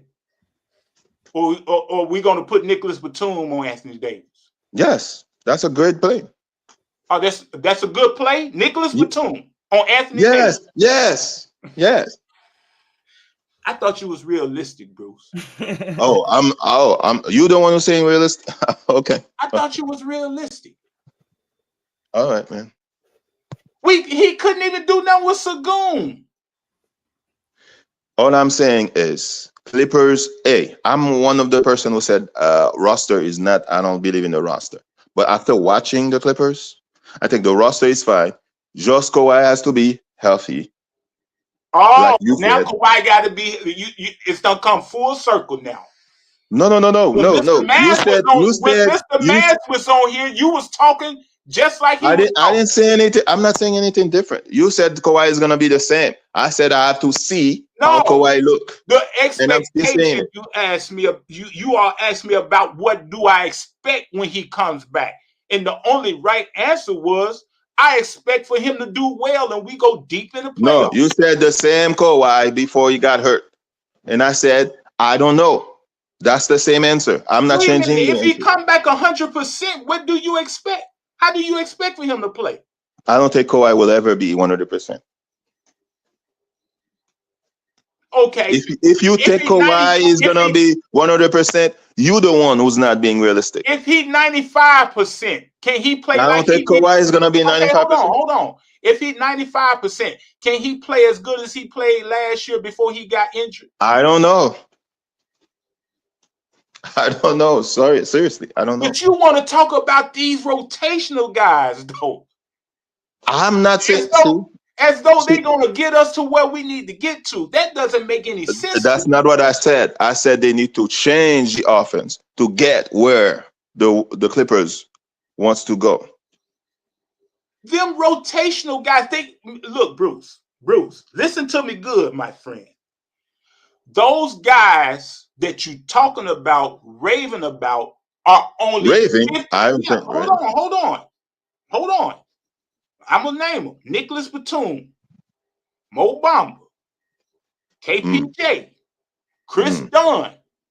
All of them got Jordan Miller. They are 15 to 18-minute players, if that. They can't carry a team. And all of them guys are playing right now. And you see what's going on. So if they 15 to 18-minute players and they can't carry a team, what you expect or how you expect for us to play? I have never said any of those things. I said the Clippers are fine right now. They just need Kawhi to be healthy. And let's see what happens. Now, if Kawhi comes back before the trade deadline and it looks not okay, then I would like, okay, trade. But if he comes back after the trade deadline, there's no choice. That's the team. So if Kawhi, the earliest Kawhi comes back, that's when management gonna see, okay, let's see how he looks with those players before the trade deadline. That's why it would be good if Kawhi comes back early, so he can get like a mini camp, whatever, practice with the players, and we'll see how he looks with those players. Okay. But that's what I'm saying. That's why I said I don't know, because I haven't seen. That's why I don't want Vucevic on the team, because it's like a change of the schemes multiple times during the season. And Vucevic, to me, he's not an IQ player. So, he's not. So you mean to tell me when our best player come back, this team is going to be good enough to for a deep run? That's what you're saying. If he is the Kawhi that you expect him to be, that you're talking about, I think the Clippers team should be the favorite. I'm not talking about in the Kawhi. West. Kawhi gonna do what he gonna do. You said the best player on the team. Okay. Isn't that Kawhi? That's why I said Kawhi. With these guys that he's not impressed with, he said. With these guys that he's that's not why you don't impressed like those guys, because Kawhi said that. Okay. Okay. With these guys, he's not impressed yet. The Clippers gonna make a deep run. With these guys. I don't know. I have to see how he looks. I'm getting mixed signals here because, you know. What mixed signal? I said I have to wait until at least the conference finals. That's when I will believe in the Clippers. Wait, we gonna get to the conference finals with these guys, Bruce? I mean, it's possible. Everything is possible. But it's not possible if we get Vucevic. I mean, it's possible with him too. Everything is possible. That's why I said everything is possible. If the Clippers get Vucevic, okay, what can I do? I didn't want the Clippers to get James Harden. They got him. Not about what you want. I just asked you if we, and it's it's hypothetical talk. If we get if we get Vucevic, will we make a run? Because it's addressing the need. If Clippers get Vucevic and they play, for example, the Mavs. With 3 centers now. They got 3 centers, I think. Yes. They got 3. I don't think Vucevic can stop the pick and roll of the Mavs. If Vucevic is on the floor, I think that's not a series for Vucevic. Other teams. What about Zubac and Vucevic playing together? I don't know, man. I don't know about that. Wait a minute. Wait a minute. I think this is what the thing has been. I think you and Mr. Mass had it mixed up. You've been thinking that I wanted to potentially get rid of Zubac? No, I didn't think you said that. I think you said that you want them to play together. Oh, okay then. Just like Lopez and Antetokounmpo is doing. Yeah, well, none of them are Antetokounmpo, and none of them are Lopez. So But Vukovic, he can play like Lopez though, right? Yeah, he doesn't have the Lopez defense. And since when does Lopez got defense? Come on, man. Wasn't Lopez like second or third defensive player of the year last year or the year before? Man, Brook Lopez ain't no good defensively. He's not. I mean, look, Bruce, anybody could be a good help defender. He don't have to be a man-to-man defender because there's no centers in the league hardly. So he's a good help defender. So Vukovic, he can learn to play better defense, just like you all said that the two guys you said earlier, you and Mr. Mass, Powell and somebody else you all said, they was trash defensively a year ago. Now they playing better defense. Why? Because they playing with a purpose. They got an incentive. Yeah, they get a contract. Okay then. So why can't Vucevic do the same? All right, man. If you think Vucevic is a savior? No, I'm just saying he could possibly be one of the best available men that could help us. That's all. Yeah. That's all. All right. You think we should get Draymond Green? Should we trade for Draymond Green? I would advise against any teams to get Draymond Green. I don't think Draymond Green can play on the Clippers because you don't have shooters really. But they want to get rid of him. Don't y'all want to get rid of him? Y'all, I'm not a Warriors GM, man. Okay. That's your team, though. So I mean, no, I have two teams. I'm a Clippers fan and I'm a Warriors fan. I'm a Clippers fan. I have like my two favorite players right now in the NBA are Kawhi Leonard and Stephen Curry. Steph Curry.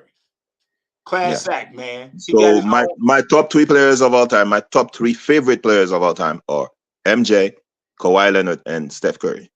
Okay. Okay. That's my top Kawhi now, man, because you be dogging Kawhi out, man.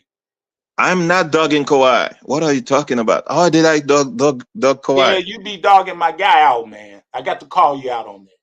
Oh my God. If you love someone, don't you want the best for someone? Yep. And to me, the best for Kawhi is not with the Clippers anymore. And I've said it during the summer. Honestly, to be blunt, I don't think Kawhi can win a championship with the Clippers. Why not? He does not have the coach to win that. I don't think Kawhi believes in the entire loop, in my opinion. Well, what are they doing then? If Kawhi, listen, if you say you love Kawhi, you got his best interest at heart, you should not want him to come back this season then. No, I want him to come back to a better team, and I said Kawhi should be traded. Man, if you want Kawhi to come back to a better team, why don't we get better then? I don't think Kawhi is somewhere else. I'm gonna be honest. I don't think Kawhi is a number one anymore. I think he's a 2 now. Stop it. All right. Stop. So the only time he can be a 1 to me is in the playoff where he doesn't have to carry a team. And the way the Clippers right now, he would have to carry the team because I don't trust him. Why he got to carry the team, Bruce? Because I don't trust James Harden in the playoff. Okay. James Harden, the only person you don't trust? I don't trust James Harden. I don't trust Ty Lue. I don't trust KPJ. Who else I don't trust? I don't trust. I mean, I didn't trust Powell last season. I mean, he shot me up a little bit this season, so I'm gonna wait. Who do I trust anymore? I don't trust KPJ. I said that. I don't trust the coach. I don't trust the GM. Yeah. I don't trust Chris Dunn. I'm not a fan. Those are all the guys I've been talking about that you've been raving about, though. When did I rave about them? I never said anything about them. What are you talking about? I said the team is fine right now. Just wait until Kawhi comes back. That's what I said. But you want Vucevic, and I said that would be terrible because he's gonna disrupt the defense. You said we don't need the defense. You want more offense because we Clippers already 20 something. Hey Bruce, if we, I'm just gonna say fifth. If we fifth in defensive rating, we've been slipping for it because this teams that they've been scoring some points on us recently. So because some players are hurt. For the sake of speech, if we sixth defensively, wouldn't it be good for us to be like 15th offensively? And no, you don't need to be in the top 10. Offensively, we do. No, defensively. Okay, I was getting ready to say, wouldn't it be good for us to be 15th offensively and 10th defensively? Wouldn't that bring some balance to the dribble? Vucevic he's not gonna get the ball even if it goes there. Okay. Look, forget about Vucevic. Okay, we need a 4. Kawhi said he would like to have a 4. He been saying that. He know he playing out of position. Who do we get? Who's the center of the Bulls with Vucevic? I thought Vucevic was the center.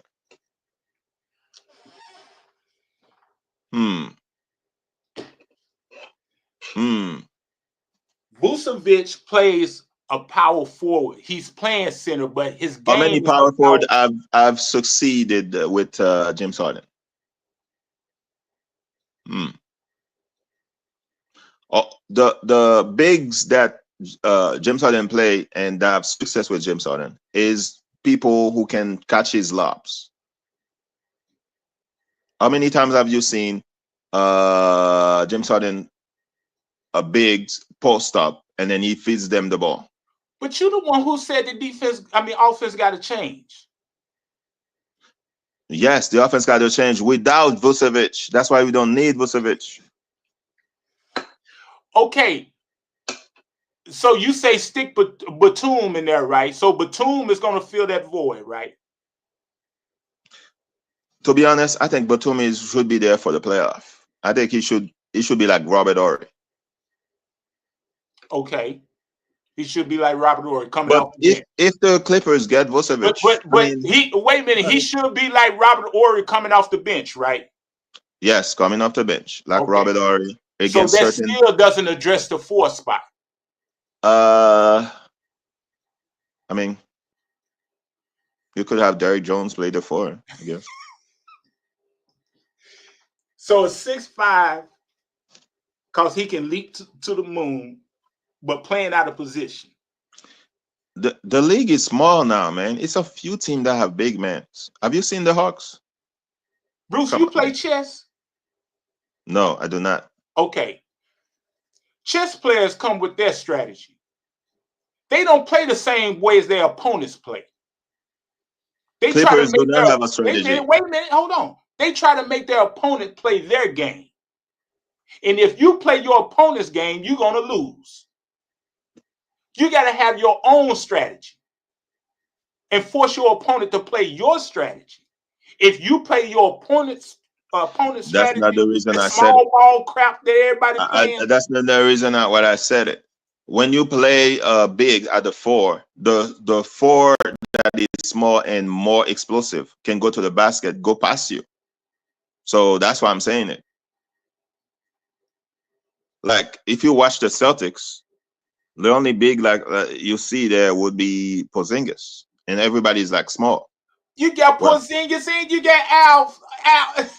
You got Porzingis is the center. And come on, Bruce. Porzingis is not a center. He's playing power forward. Who's the center then? Al. Okay, sometimes Al comes off the bench. You don't see Porzingis posting up. He'll post up at the free throw line, or for the most part, he's shooting 3-pointers, and he'll post up at the That's why you guys want Vucevic. You want Vucevic to be Porzingis. Well, Porzingis opened up the floor, doesn't he? Doesn't he pull the big man out? All right. We're just gonna agree to disagree. Yeah, we're gonna I have to go. Man, it's been fun, man. Appreciate you. It's Yeah, just talk. man. Don't take nothing serious, man. It's just talk. No, I don't think anything personal, man. Yeah. I love talking to you guys, man. I don't think anything personal. Trust me. Yeah. I do not take anything But personal. hey, big ups to Steph, man. Steph done something. He branding out with his shoe, man. He got the Aaron Fox. He gave him a contract, got his own signature shoe. Yeah, give that kid Quincy. Yeah, he gave Quincy. Yeah. That's real, man. That's some good stuff, man. You know, yes, that's some good stuff. I can appreciate. You guys think Steph could be the most inspirational person in this generation? You think he is already? He is already. Yeah. When you ask those kids who are their favorite players, there's not a lot of them say LeBron. I hear a lot of KD, and I hear some Steph. But LeBron, I've heard some Paul George too. Like Carmelo's son, I think he said Paul George. Right, he did. And Brandon Miller, I think he said Paul George. Brandon Miller also, yeah.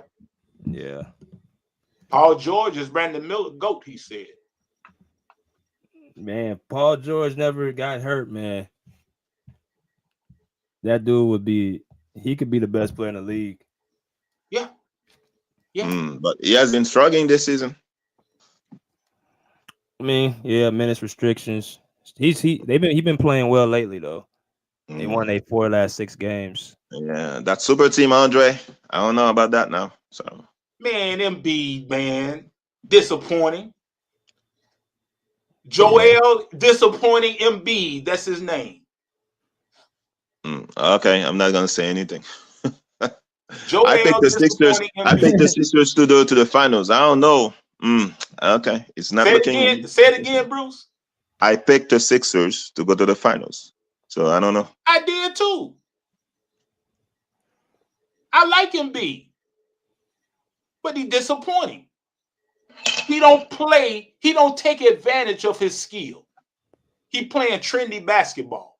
I think 3 players should be traded. I think Zion should be traded. I think Embiid should be traded, and I think Kawhi should be traded. Sorry.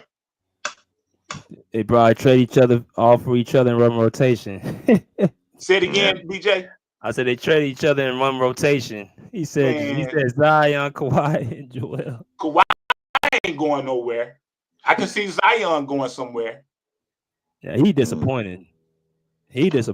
I don't think Zion's had one great moment in 5-6 years. BJ, I'm gonna give you a nugget, man. Go back and look at the draft when Zion got drafted.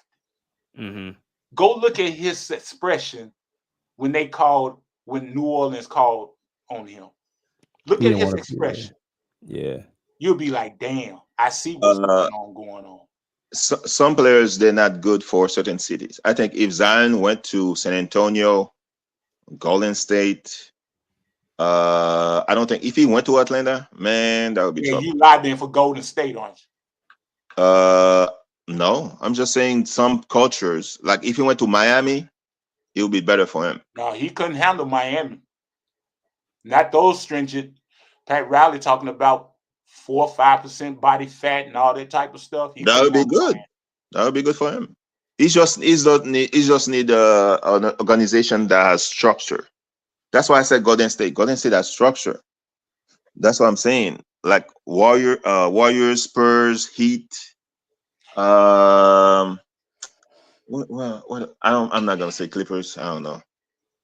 I think the young brother got hurt though, Bruce. That's the reason New Orleans. He's been eating too much beignet.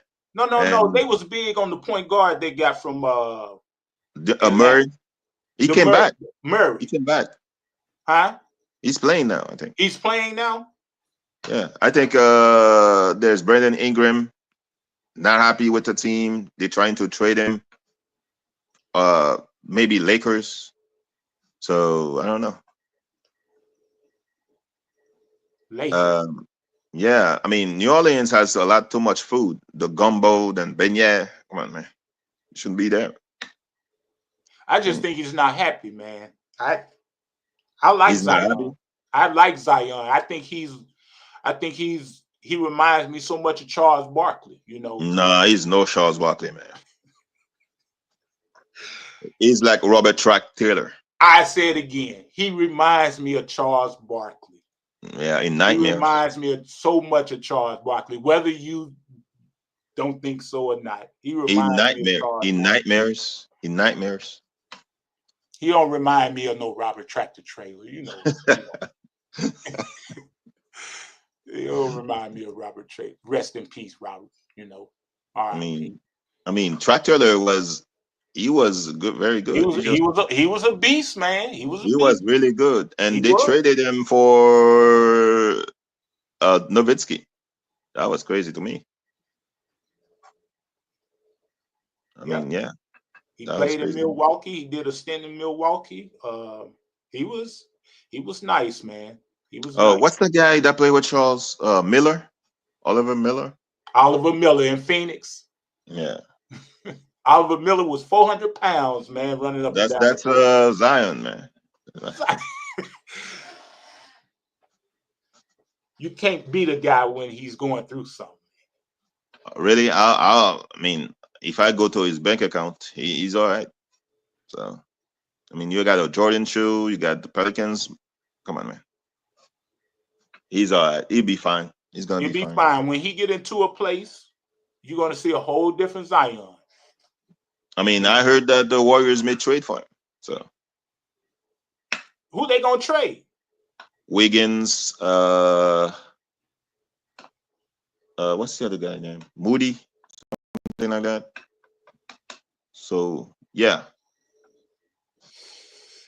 After I heard they were gonna trade for a small a point guard and a center or a big man. So they did the point guard. So don't be shocked if they trade for a center. It could be Vucevic that you like or Zion. So yeah, I like Vucevic, man. I like Vucevic. I mean, the same way you're talking to me, Warriors fans were on me too. I went to a Warriors channel and I was saying the same thing. They're like, Bruce, you're always negative. Oh, okay. So the same thing you're saying is they're saying that to me. But the thing about it, Bruce, I always wanted the Clippers to get another big man that can score. I know Cousins has been on there, but I wanted him, especially somebody that can rebound. But I don't know why DeMarcus Cousins cannot get a job, man. I don't understand. Yeah, it's crazy because the same things Jokic is doing, he was doing before he got hurt. You know, when he was playing with Anthony Davis, that tandem right there. If he didn't get hurt, man. Hey, who you would rather have right now? Vucevic or Cousins?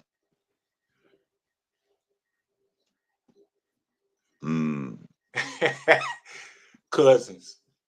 Even though he hasn't played for some time? He playing. He's just overseas playing. He playing. See what Andre said? What does Zion do that reminds you of Charles Barkley? His weight. Zion is man, Andre. I'm not going to entertain him. He don't even want to come up here and defend himself. Well, Andre just talking. Zion is very explosive, man. He's explosive, just like Charles Barkley. He can run end to end with the ball, just like Charles Barkley did.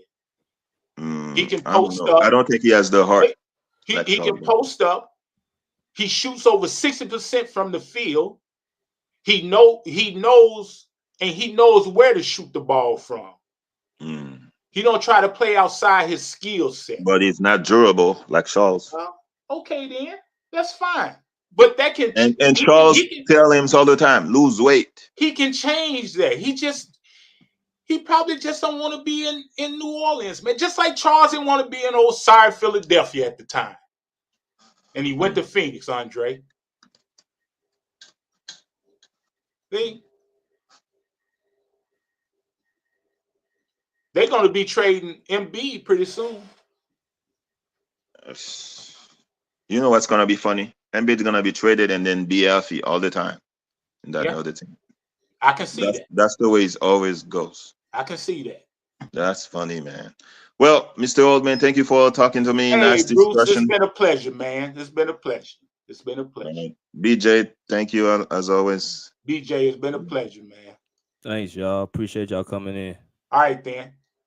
Andre, see you next time. All